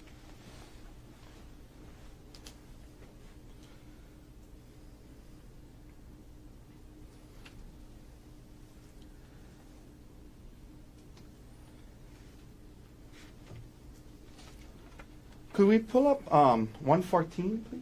Oh, I'm sorry. I think, is that the one I grabbed? I think that's the one I grabbed. Actually, it's not put, because, yeah. So 114, may I approach? Yes. Detective, 114 was the document entitled 2018 Taxes for Gerhardt and Gerhardt Konig, right? Yes. And there are, it's multiple pages long, right? Yes. And it has multiple sections to it, correct? Yes. It talks about when they were married. It has their plug-in electric vehicle and their tax credit from that, yes? Yes. It has the refinancing and of the principal residence. It has information about the principal residence and the refinancing, correct? Yes. It had charitable contributions and how much they donated to charity that year, right? Yes. It has his income on it, right? Yes. It has his withholdings from his W-2 on it, right? Yes. And the real estate taxes they paid to under 1098 form, yes? Yes. It had the 2017 federal income taxes they paid, right? Yes. It talks about some investment and investment loss that they had that year, right? Yes. It has things from their W-2 from University of Pittsburgh, right? Yes. And then it has information about Ariel Konig on there, about, again, the principal residence, home mortgage interest, education information, healthcare information. It has all of that in this document, right? Yes. And out of this whole document, you're only asked about the part that where how much alimony and child support was paid that year, right? Yes. Okay, but there's a lot more other information on here, right? Yes. You don't know what information on here he was looking at when he pulled this up on his computer, do you? That's correct.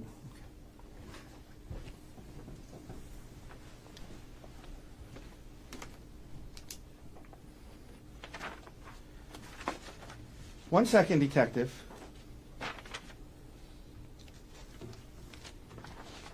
You also were only able to search for, because of a search warrant, and it's not your fault, it's just what the search warrant allowed, for a specific time, right?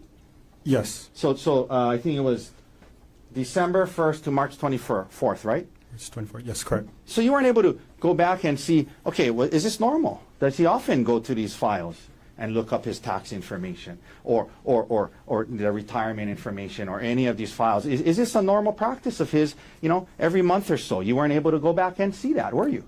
Yeah, that question would be for the lead detective. No, I know, I'm not blaming you.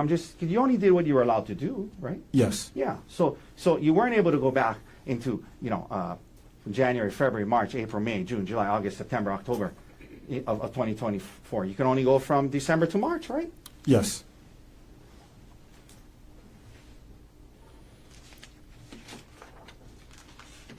One second, might be almost done. Okay, detective, thank you for your time all morning and part of this afternoon. That's all the questions I have for you. Thank you.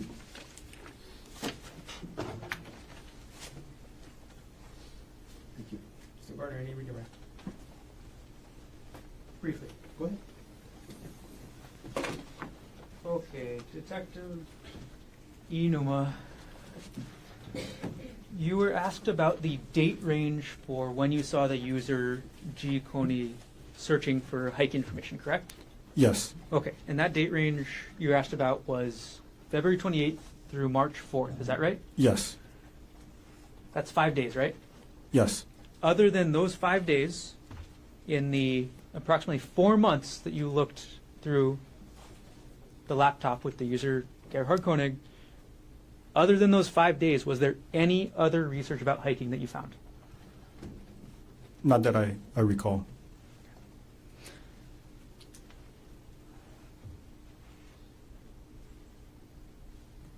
No further questions. So it's okay, any recross based on what was else in the bill? No, thank you, detective. Detective, thanks for being here. Okay, thank you. Watch that step. You can leave everything out there. Thank you. Mr. Gardner, state's next witness. The state calls Emil Konig. Before we call, can I remove the exhibits from the witness stand? Please.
Yeah.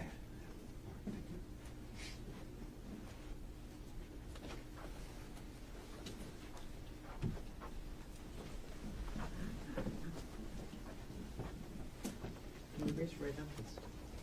You do solemnly swear or affirm that the testimony about to give shall be the truth, the whole truth, and nothing but the truth? I do. Thanks. Please have a seat. All right, good afternoon. Good afternoon. Okay, the first thing I'm going to ask you to do is to scoot forward as much as you can and to speak as much in the microphone as you can, okay? Okay. All right, can you start off by stating your name, please? Emil Konig. Is it okay if I call you Emil for the rest of my questions It today? is. Okay. Emil, what do you do for work? I work for Maui Health Maui Health. as a clerk. As a clerk, you said? And how long have you been doing that? About 2 months now. And where do you live? On Kahului, Maui. Is that at 19 Pu'uehu Place? Correct. Who do you live with? With my stepmother and my 2 brothers, Your stepmother, who is that? Ariel Konig. Are you related to any person involved in this case, Emil? I am. Okay. Who are you related to? The defendant. Is that Gerhardt Konig? Correct. And who is Gerhardt Konig to you? My father. If you were to see him again, would you be able to recognize him? I could. We'll stipulate to identification. Thank you. Okay. We'll just move on then. All right, Emil, just over a year ago, on the morning of March 24th, 2025, where were you? I was at home. Normally, who lives in that house with you? Or on that date, who normally lived in that house with you? My dad, my stepmom, 2 little brothers. On the morning of March 24th, 2025, was your dad and your stepmom home? No. Do you know where they were that day? Oahu, here. They were on Oahu? Mhm. Do you know why the defendant and Ariel were visiting Oahu? For Ariel's birthday, Do you know when Ariel's birthday is? the March 24th. So, was anybody else staying at the house in Kahului with you on that morning? Yes. Babysitter. For the little kids. Got it. On the morning of March 24th, 2025, did you receive any calls from either Ariel or the defendant? I did. Okay. And which was it? From the defendant. Who contacted who? Defendant contacted me. What type of call was it? A FaceTime call. When you say FaceTime call, is that on the Apple iPhone? Correct. Was this call a FaceTime voice call or a FaceTime video call? FaceTime video call. How many times or how many calls were there from the defendant to you on March 24th, 2025? 2. And what times were the 2 calls at? I couldn't recall exactly. Did you provide a statement to a Maui detective I did. regarding this incident? Okay, regarding those calls? Yes. And in that statement, did you tell the detective what time those calls were? Yes, I did. Would seeing that statement help you refresh your recollection as to when those 2 calls were? It would. Okay. I'll pull a page number here.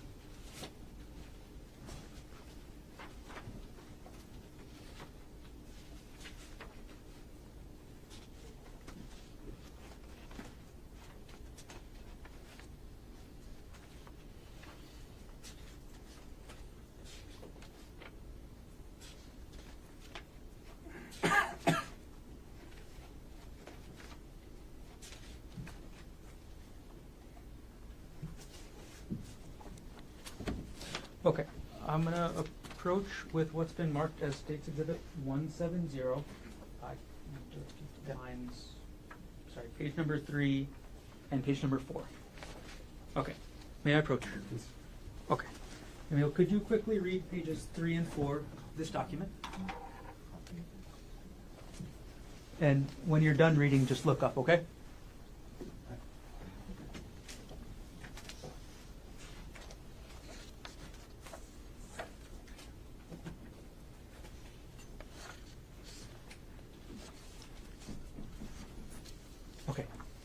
Is your recollection refreshed as to when those two calls were? It is. Okay, I'm going to retrieve the exhibit, and then I'm going to ask you the same question again, okay? All right, I'm going to retrieve exhibit 170 from you. Okay, and Emil, what time were those two video FaceTime calls on March 24th, 2025? The first one was at 10:42 a.m. and the second one was at 11:46 a.m. Okay. I'm going to ask you about the call from 10:42 a.m. first, okay? All right. Where were you when you got the FaceTime video call at 10:42 a.m.? At home. That's the same address we talked about earlier. Correct. What did you see on the other side of the screen when you picked up that call? I saw the defendant. Can you describe the defendant as you saw him on that call? Wearing sunglasses, dry fit shirt. That's all I saw. Did you see the area that the defendant was in? Outside. And did the defendant tell you anything during that call? Yes. What did the defendant tell you during that call, as close to word for word as you can remember? That he would not be making it back to Maui and to take good care of the younger kids, and that Ari, my stepmom, had been cheating on him, and that he tried to kill her. Okay. That's a lot, but I'm going to break that down a little bit. You said the defendant told you he tried to kill Ariel. Is that right? Correct. Did he tell you what happened to Ariel? He did not. Did he tell you where she went? No.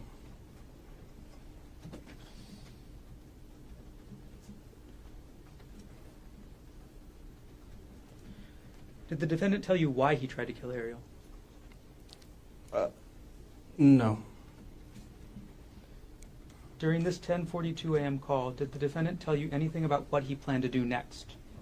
During that call, the next plan that he said was to jump off the cliff. And how did you react to hearing that? Told him not to. How did you react to the defendant telling you he tried to kill Ariel? I don't remember what I said. Do you recall what the defendant told you after he said he tried to kill Ariel?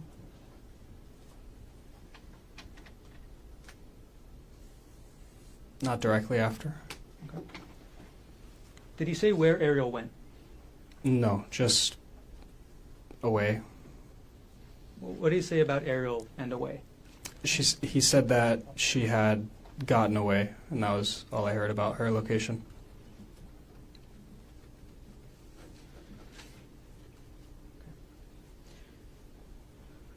During this first call at 10:42 a.m., did you ask the defendant any questions yourself?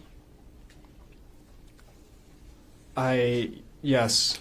I asked what was on his shirt because it looked like I saw splatters of something on his shirt, and he said, "Oh, it's just her," meaning Ari's blood. Okay. So far you've told us that the defendant told you he tried to kill Ariel, that Ariel got away, that Ariel was cheating on him, that he planned to jump, and that the blood on the shirt he's told you was Ariel's. Is that right? Correct. Okay, did I miss anything so far? No. Okay. Did he tell you anything else during this call at 10:42 a.m.? No. All right. So, Emil, after you get this FaceTime call and after the defendant tells you these things, what did you do?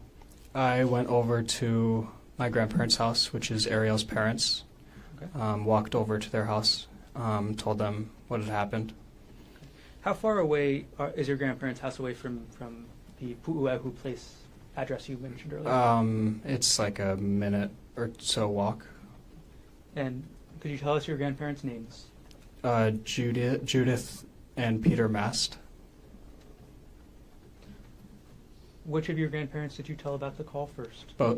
They were both there, so both of them. What happened after you told Judith and Peter Mast about this 10:42 a.m. call? The next notable thing is they received a phone call from, I believe it was Queens Hospital, one of the hospitals here. Later on that day, did you tell anybody else what the defendant told you? My mom, Who's your mom? Jessie Patelare. Did you at some point also tell the police what happened that day? I did. All right. Do you know where your grandparents ended up going after you told them about this call? Yeah, here. They came to Oahu? Correct. Okay. All right. You said that there was a second call at 11:46. Is that right? Correct. All right. The second call, was this a FaceTime call as well? Yes. Okay. And just phone, just audio, or audio and video? Audio and video. Did you pick up the call? I did. When you picked up this second call at 11:46, what did you see on the screen? I saw the defendant. Okay. And can you describe any background that you saw on the scene, if you remember? Just trees, rocks, the sky. That was it. During this second phone call at 11:46, what did the defendant tell you, if anything? He asked me if I had told anybody, and I said yes, and I told him who I had told. And then he said that he was just going to jump, and said that a couple times. Okay.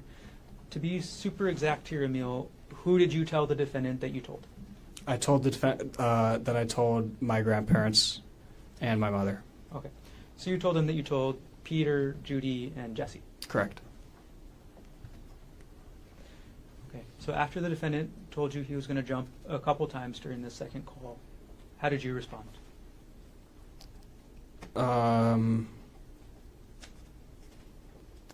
Same way as before. Said not to.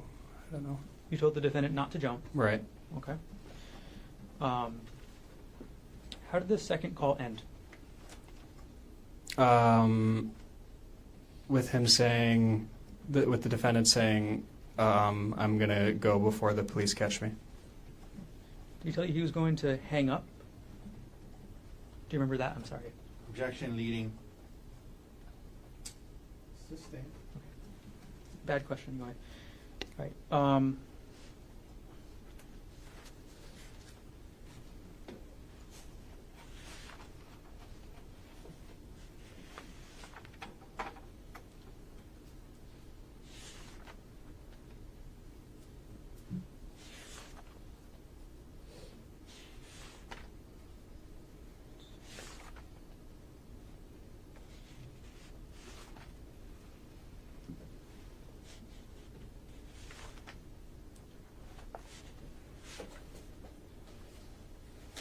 Sorry. I just want to clarify, Emil, about the last thing you told me about the police. What exactly did the defendant tell you about the police? Asked and answered. Could you clarify what the defendant told you about the police? That he was, that the police was looking for him. He didn't want to be found.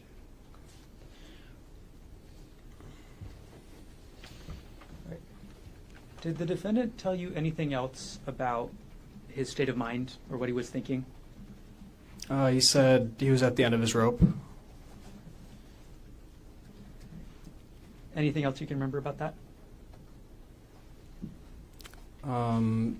Thought about suicide for the last couple months for the months leading to the 24th of.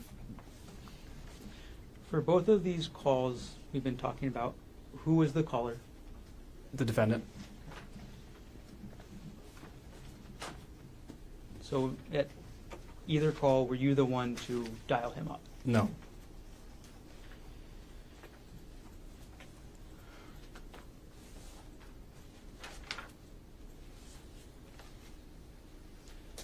All right, Emil, overall, did you choose to get involved in this? I did not.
All right, Emil, overall, did you choose to get involved in this?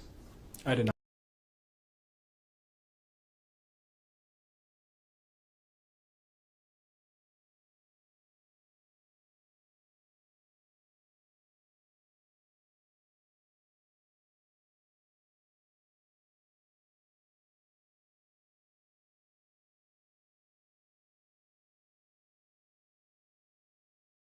All right, Emil.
Like a family group text or Snapchat or something like that? Yes. Who was on that? I believe just me, my dad, Ariel, and it might have just been those three. Okay. I can't tell you exactly. But you were on it, and they were your dad was sending photos of them on the hike, yes? Correct. Letting you know where they were, right? Yes? Well, No. I mean, just that they were on a hike, yes? That they were on a hike, yes, not letting me know that where they were. Well, yeah, I just meant like showing you pictures of the hike they were on. Maybe Okay. that's a better way to word it. Is that right? They were Yes. sending you pictures of the hike they were on, yes? Yes. And at least at that time, everything seemed normal to you, correct? Correct. There was no reason to be concerned at that time, correct? Correct. Now you get this call on 10:42, and he's telling you, amongst other things, that he said he's not going to make it back. Yes. Correct. And like he was saying goodbye to you. Yes. Correct. And you quickly realize that something's wrong, right? Yes. You don't know exactly what's going on, but he's also telling you that he's going to jump and commit suicide, correct? Correct. And from what he was, saying, and from what and acting, what you could gather, you could tell that there was a lot going on in his head, yes? Yes. Okay. You could tell that your dad was distressed when he was talking to you, yes? No. Okay. You remember, you gave later the day of these calls, you talked to the detective on Maui. Remember that? Yes. Okay. And you remember telling the detective that your dad sounded like he was kind of distressed? Trying to stay calm, but kind of distressed? Remember saying that to the detective? No. Okay. Would seeing the transcript of the interview with the detective help to refresh your memory of what you told the detective? Yes. Okay. This is 170, page 4. Okay. May I approach, Your Honor? Yes. Okay. So, Emil, I'm going to show you this transcript. If you can just read lines 14 and 15. Well, if you wanted to start from lines 8 and read down to lines 15, and just read it to yourself, and let me know when you're done.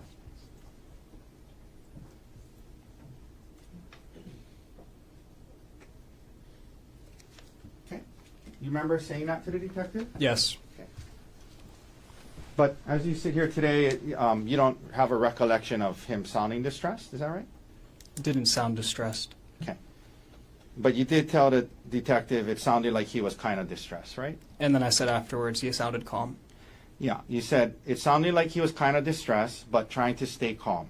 And he did sound calm. That's what you said, right? Correct. Kind of distressed, but trying to stay calm, right? Yes. Is that right? Okay. Now, he's talking to you, sounds kind of distressed, trying to stay calm. And you said also at some point, said something about he seemed like he was at the end of his rope. Is that right? Yes. That is what he said. Now, the first call, Emil, when your dad is having this first call with you, from what it was on a FaceTime, right? Correct. And there was video, right? Yes. So you could see him and kind of whatever was in the camera behind him, right? Right. And he's having this call with you. He's right on the edge of what looked like a steep cliff, correct? Yes. And he's telling you he was going to jump, yes? Yes. And did you assume that where he was talking to you at was where the incident with him and Ariel took place? Generally? I wasn't aware. I wasn't thinking about that. Okay. But it looked like he was in a steep place that kind of was high, like he had to scale on rocks to get to it, correct? Correct. You see blood on your dad's shirt, yes? Correct. And he tells you that this was Ariel's blood, yes? Yes. And he told you that he was explaining to you about how Ariel had been cheating on him for a couple of months, yes? Yes. And he told you that the blood was from her head, correct? Correct. And half an hour earlier, everything seemed fine to you, right? Yes. Now you're hearing this. You see the blood. You see the steep cliff. He's telling you he's going to jump. And I'm sure it was a pretty emotional, upsetting call. Yes. Yes. And it was also a little confusing to you. You're trying to kind of piece together and make sense of what happened. Correct. Yes. Okay. And also trying to convince him not to jump. Correct. Correct.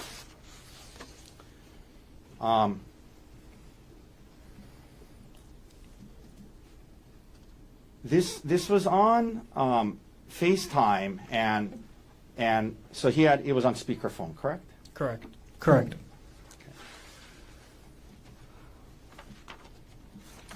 After the first call, you then go to Judy and Pete's house, yes? Yes. And that's Ariel's parents' house, yes? Yes. But you call them your grandparents, correct? Yes. You also went to Judy and Pete's house with your girlfriend, right? Yes. Is that still your girlfriend? No. Okay, your girlfriend at the time, correct? Yes. Then maybe about an hour later, your dad calls you again. Is that right? Yes. And you guys are talking, and he tells you, he brought it up and asked, and you said, yeah, I told Judy and Pete, and then he starts saying, okay, I'm gonna jump then, or something like that. Is that right? Yes.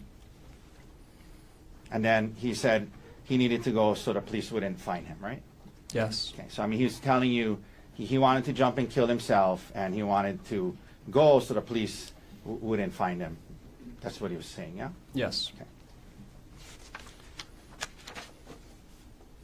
And, after these understandably difficult and emotional calls, later that day, the detectives from Maui contact you, correct? Yes. And at least according to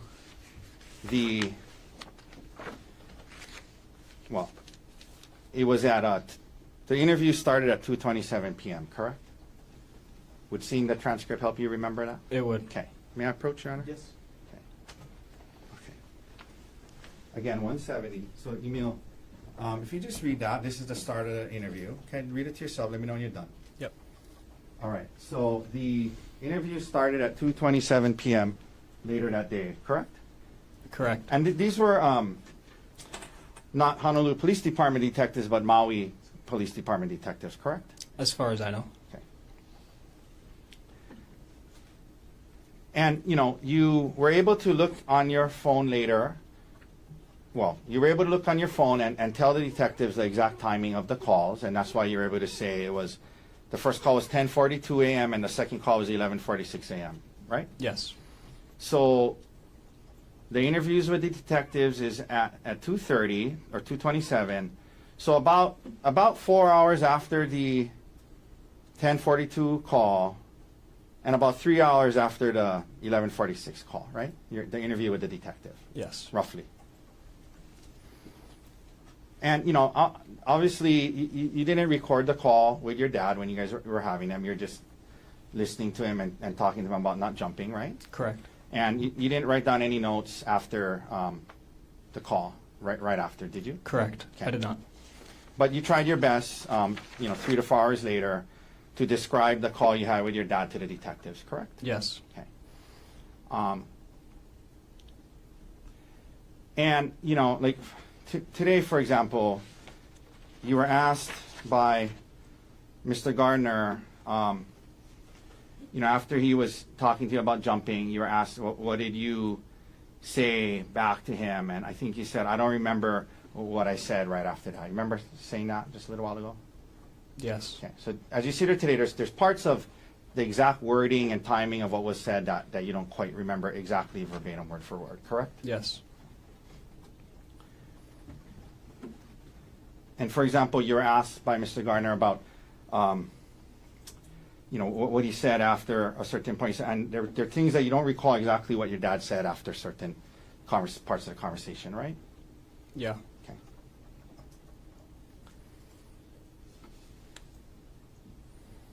But you tried your best to explain to the detectives what you understood your dad to have been saying, correct? Yes. But to be clear, it wasn't like an exact word for word, verbatim of the entire conversation, but you did your best, correct? Yes. Okay.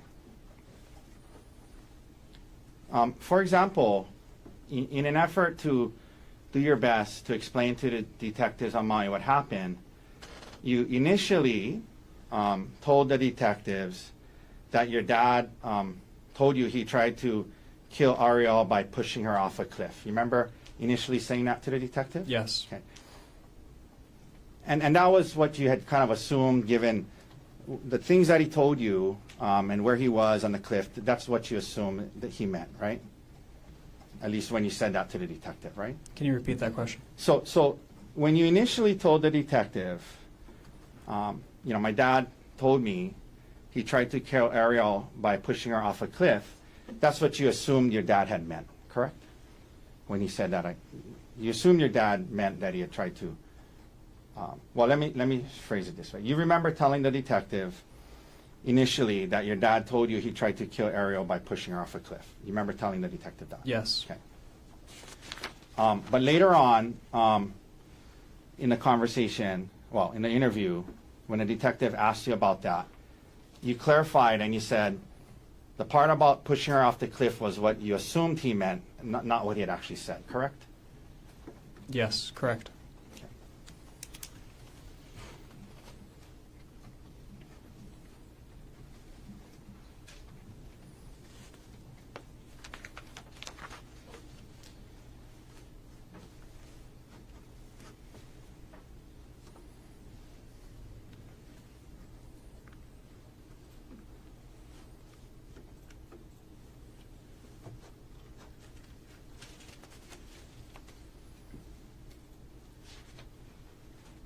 And then when the prosecutor asked you questions about it, you said at some point he said something about she got away, right? Or something like that? Yes. Okay.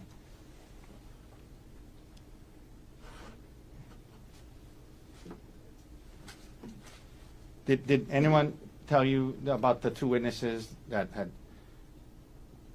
testified that when she was moving away from him, he didn't try to stop her? Did anyone tell you that?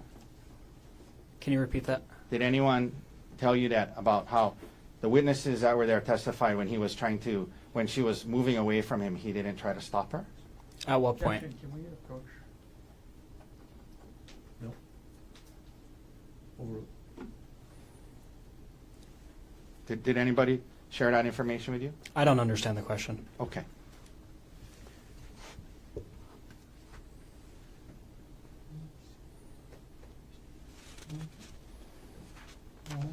Now, let me ask you a few more questions, email, and then we'll be done, okay? You were asked by Mr. Gardner about how after the incident you flew to Pittsburgh to be with your mom, Jessica. Remember that? Yes. And was it later that night? Yes. Okay. But you did return to live on Maui sometime thereafter? Yes. Maybe in a few weeks? How long were you in Pittsburgh? Couple weeks? Couple weeks. I couldn't tell you the exact day. Okay. But, within a month you were back on Maui. Correct. And you, at the time, you had moved to Maui with your dad and Ariel when you were in high school, yes? Yes. And that was something that you chose to do, right? Yes. Okay. You were in Pittsburgh with where your dad was and your mom, Jessica, was, correct? Yes. And you chose to move to Maui to be with your dad and Ariel, yes? Yes. And so by the time we get to 2025, how long had you been on Maui, roughly? 2 years at that point. Okay. You had a girlfriend at the time, yes? I did. You had made friends on Maui, yes? I did.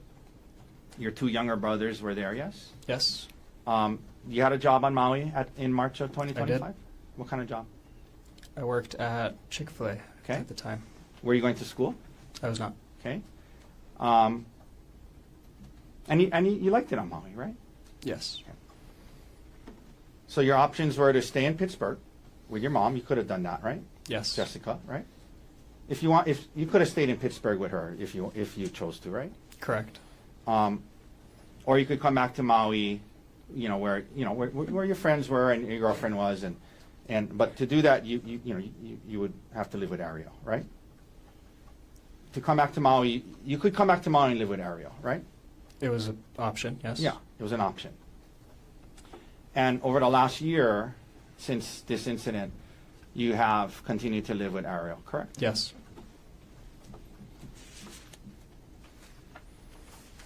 You also would see Ariel's parents, Judy and Pete, regularly over the last year, correct? Correct. And you refer to them as your grandparents, yes? Yes. And you, they came with you to court today, yes? Yes. Okay. And over the last year, though, you've limited your contact with your dad's side of the family, correct? You haven't seen them much, right? I wouldn't say that. Okay. Your grandparents, you haven't seen them much in the last year, have you? Or talked to them much? I have done both of those things. Okay. How often have you seen them? Probably seen them Since Two- the incident. Since the incident. since the incident 2 or 3 times. Okay. The most recent time was when they were going to come to see you play roller hockey on the mainland, right? Yes. Okay. And where was that? Irvine. And when was that? Roughly. I couldn't tell you. Okay. I mean, it was in 2025? Yes. Okay. No, it was 2026. Oh, I'm sorry. I meant, that's what I meant. Sorry. It was in 20 2026. It was in 2026? Yeah. Okay. And you're into roller hockey. You played a lot. Yeah. And you traveled to California earlier this year for a tournament, right? I did. Your grandma and grandpa, your dad's parents were going to meet you in Irvine to watch some of your games, right? Yep. And when they got there, Ariel's parents, Judy and Pete, had traveled with you up there, right? Yes.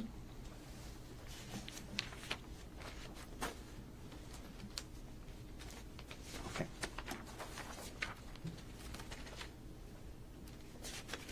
And you have not spoken to your dad since the incident, correct? Correct. Okay. All right. Thank you, Emil. That's all the questions I have for you. Can you read it right? Yes.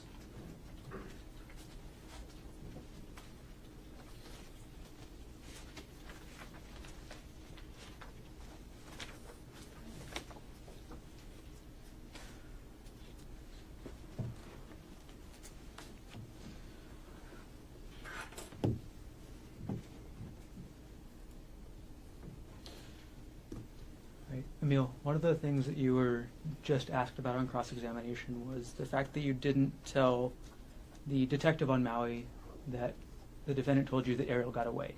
Is that right? I didn't ask that. I'm sorry? I didn't ask that. Is my memory wrong? Ask the question to Well, your can we approach? Come on.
You were asked about, on cross-examination, this being a confusing FaceTime call. Is that right? Yes. And you were, clarify more for us right here, Emil. Was there any confusion about the defendant telling you he tried to kill Ariel? Can you reword that? Sure. Did you have any confusion about that statement by the defendant? Was I confused at all? Yes. I'm sorry. Let me repeat it. Is there any confusion in your mind about the defendant making that statement that he tried to kill Ariel Now? in general? Yes. Okay, could you explain? I didn't expect it. I'm sorry. I think I'm phrasing my questions poorly, Emil. Is there any doubt in your mind about the defendant telling you he tried to kill Ariel? No. Thank you. No further questions.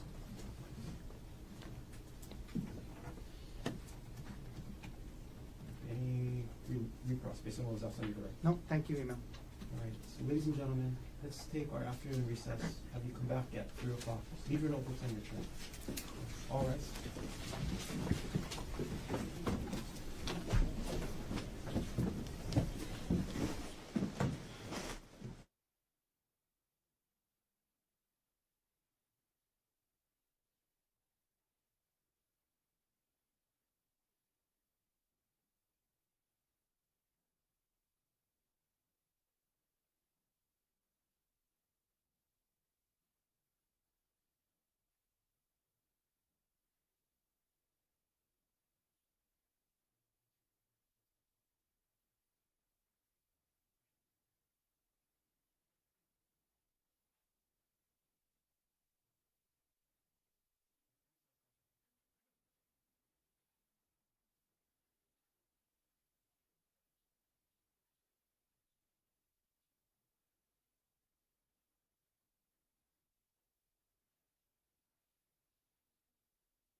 Gerhardt Konig, 1 CPC 25-373.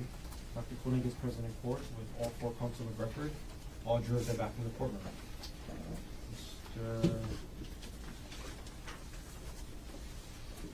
Mr. Garner, state's next witness. The state calls Peter Mast.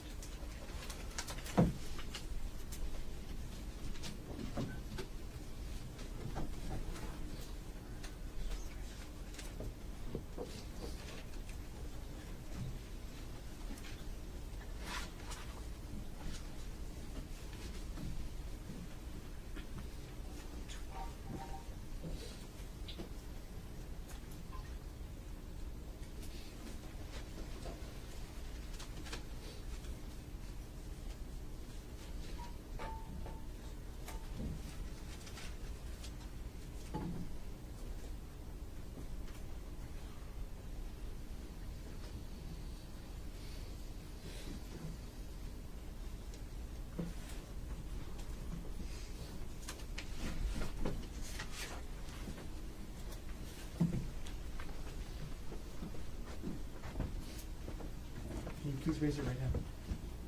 You do solemnly swear or affirm that the testimony about to give shall be the truth, the whole truth, and nothing but the truth? I do. Please have a seat.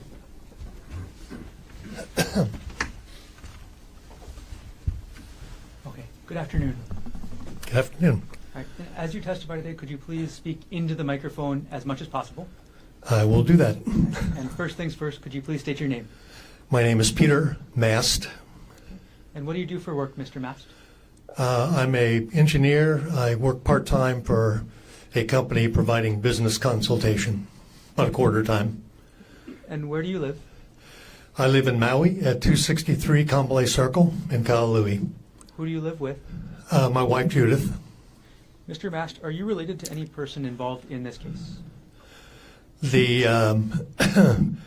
the victim in this, So, Mr. Mast, you use the word complainant. I apologize.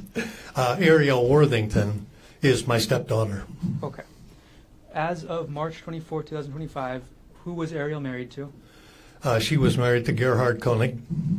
Will you understand if I refer to Gerhardt Konig as the defendant for the rest of my questions? Yes, And if you were to see him again, would you recognize him? yes, Okay. If you recognize him in the courtroom, could you point him out and let us know an article of clothing that he's wearing? yes. He's sitting at the table there Okay. in front of the monitor, second from the left. Could you let us know the color of shirt he's wearing? Blackish, greenish, dark. Okay. Your Honor, may the record reflect the witness has made identification. Record will reflect identification was made. Okay. Mr. Mast, between yourself and your wife, who would Ariel talk to more about her relationship? Definitely my wife. Okay. So where did most of your knowledge about Ariel's relationship come from? Secondhand through my wife. Okay. So I want to stay away from what your wife told you. Understand? Did you have any direct observations, meaning from yourself, about the relationship between Ariel and the defendant between December 2024 to March 2025? Yes, to a certain degree. We interacted with them relatively frequently. And I would say that starting sometime in the latter part of December on into the following year, there was a noticeable cooling in their relationship that was observable to both myself and my wife, which was consistent with what we had been led to believe had happened between them. Okay, and again, we're going to stay away from what you've been told, okay? Yep. Okay.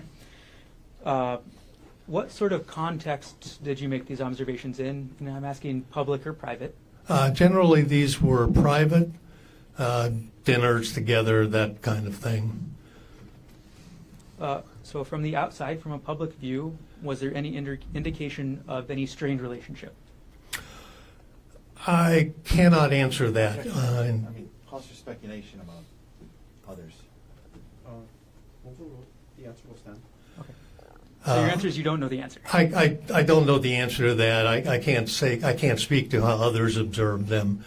There was limited times where we saw them in, let's say, a somewhat more public environment. One was at a party at our house in January. Could you explain what you observed at that party in January? Yes, this would be probably sometime late January. It was a Christmas get-together with friends, largely of the Konigs, that was at our house. And I will say that even at the time, I observed an instance in the kitchen where the defendant seemed to go out of his way to demonstrate closeness with Ariel by sort of grabbing her, getting her to come close. I thought it was odd. It was out of character, like he was putting on a show that everything was normal, if you will. Okay. I apologize. Sorry. Mr. Master, can we Yeah. strike the last part of that answer? Yes. Okay.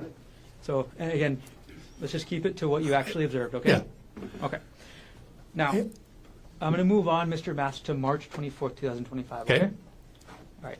On March 24th, 2025, at around 11 o'clock a.m., what were you doing? I was working in my office at home. Was anybody else home with you that morning? Yes, my wife, Judy. Did anybody else come into your home that morning? Yes, probably 11:30 in the morning. Emil Konig came over to our house. Who is Emil Konig to you? Emil Konig is a step-grandson. All right. And then what room in the house were you in? I was in my office.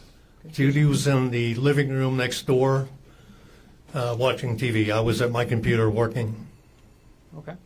And did you eventually leave your office and go to the living room? I did. Okay. My wife called me in. Okay.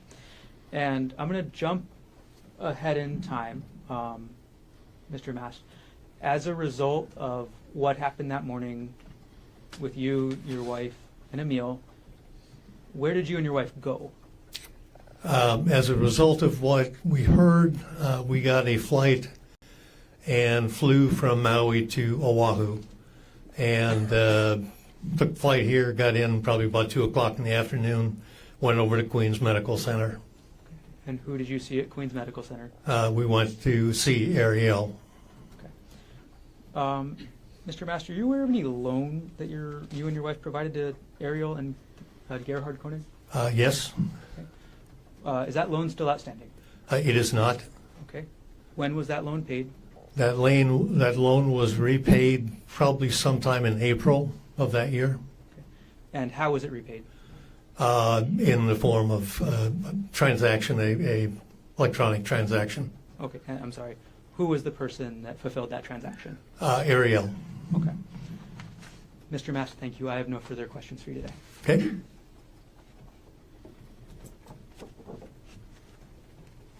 Cross-examination. Good afternoon, Mr. Mast. Good afternoon. So you indicated that from December to March you were around Ariel and Gerhard a decent amount of times, yes? Once or twice a week. Yeah, once or twice a week, and you got to see them interact with one another, right? Correct. And when asked about anything odd, there was a party, and you were in the kitchen, and he pulled her close and seemed to go out of his way to demonstrate closeness. That's what you said, yes?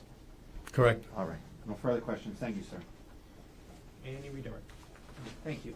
Mr. Mass, thank you. You can step down. All right. That first step. Thank you. Mr. Gordon. The state's next witness, the state calls Judith Mast.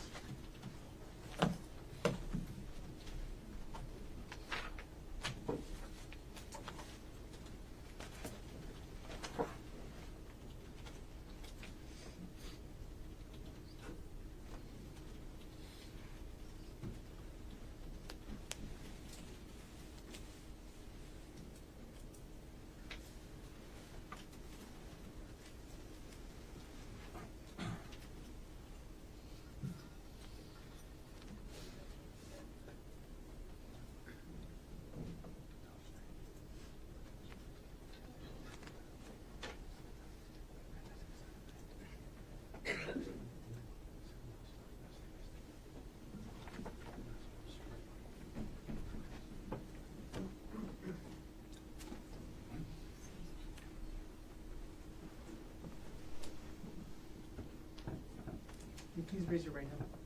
You do solemnly swear or affirm that the testimony about to give shall be the truth, the whole truth, and nothing but the truth? I do so swear. Please have a seat.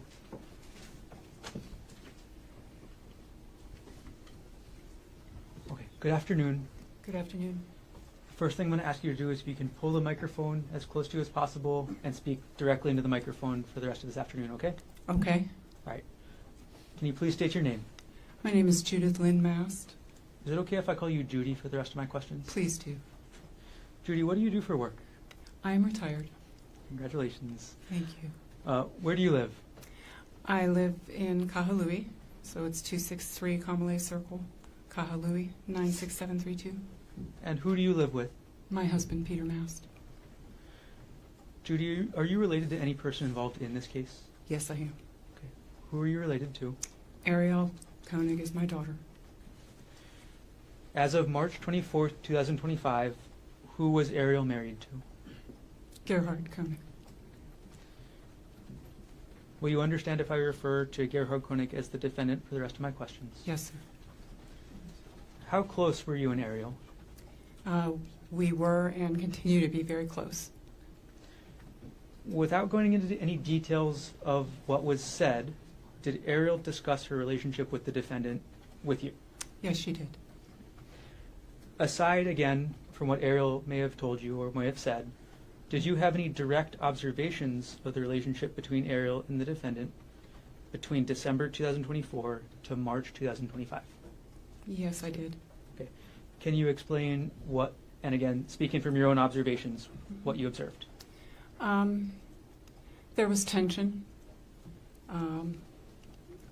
coldness a little bit, and then it started to change. They were going to counseling, and it seemed to ease up a little bit, but initially there was tension. Okay. Judy, I'm going to ask you about the weeks leading up to March 24th, 2025. So the couple weeks leading up to that date, did you notice any changes in the relationship? And again, from your observation. Yes. What did you observe? It seemed like they were getting along a little better. We were getting Snapchats and things that they were very happy. Yeah, they looked like happy Snapchats, you know, social media. So it did seem to us at that time that perhaps things were improving. Okay. When you say at that time, in those couple weeks leading up to March 24th, 2025, was it odd to you to get these Snapchats?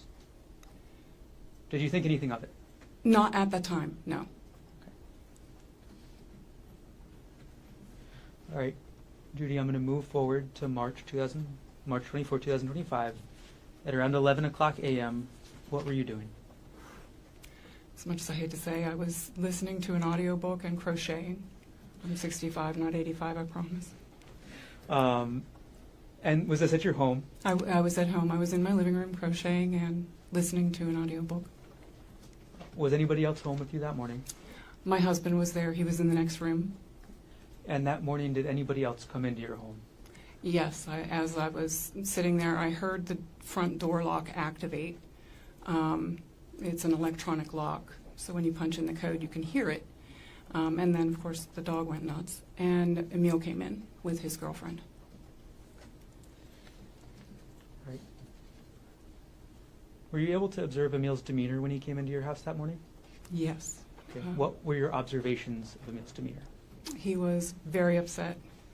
He was shaking, crying, very upset. Judy, I'm going to jump ahead in time just a little bit. So as a result of what happened when Emil came to your house that morning, did you call or text anyone? I did. Who did you call? First I tried to call and text Ariel, and I got no response. I checked her location, and I texted the defendant. Okay. We're going to break that up a little bit, Judy. Mm-hmm. When you said trying to find her location, was that Ariel's? Mm-hmm. Okay, and how did Ms. Mass, is that a yes? That's a yes, I'm sorry. No, not at all. Thank you. Yes, sir. Okay. And how did you attempt to find Ariel's location? We share locations we have iPhones and we share our location in the app.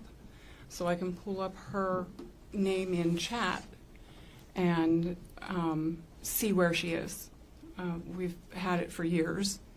And she was on the Poly, Okay.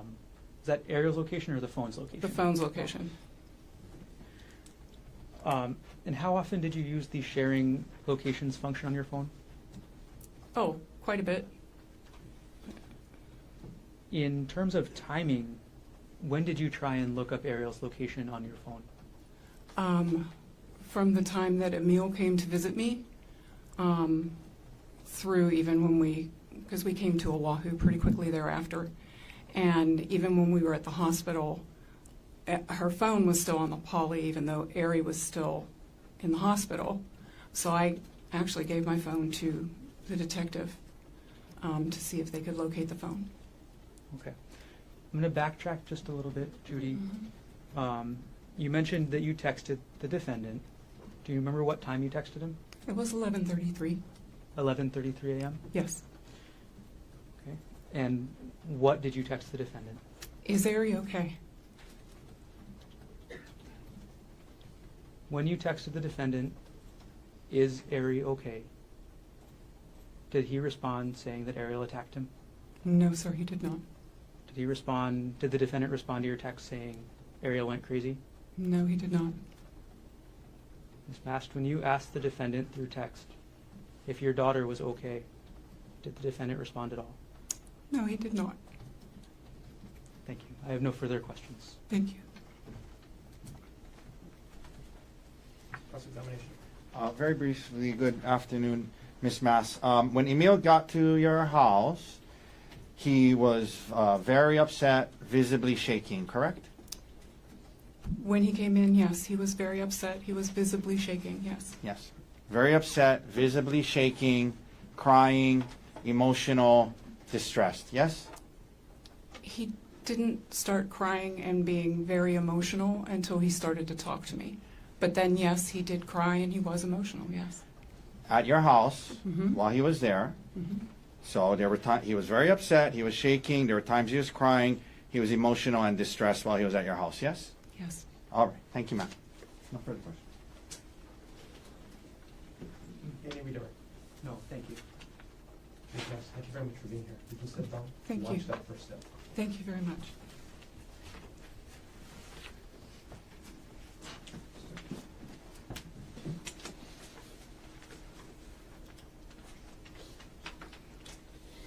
Mr. Garner? May we approach? Yes.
Garner. Your Honor, the state rests. Thank you.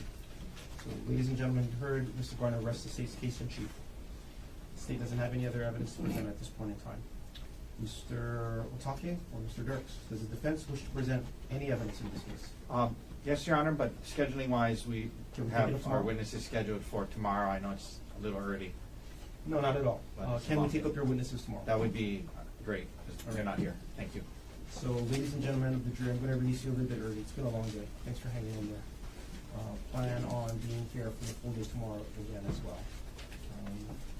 My same instruction, don't talk to anybody about this case. Keep an open mind. And do not try to learn about this case outside of the courtroom. Again, a lot of media coverage. You can see that. If it happens to pop up while you're eating dinner, turn off the TV, go to the next room. Don't watch any coverage about this case. All right. Again, your decision must be based on the evidence presented here in court. Again, thanks for your hard work in this case. We're making headway.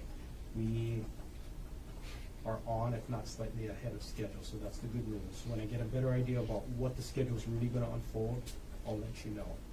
I'll have you come back 9 o'clock tomorrow, and again, plan on being here for the full day. Have a safe drive home tonight. Have a good evening. See you tomorrow at 9 o'clock. All rise.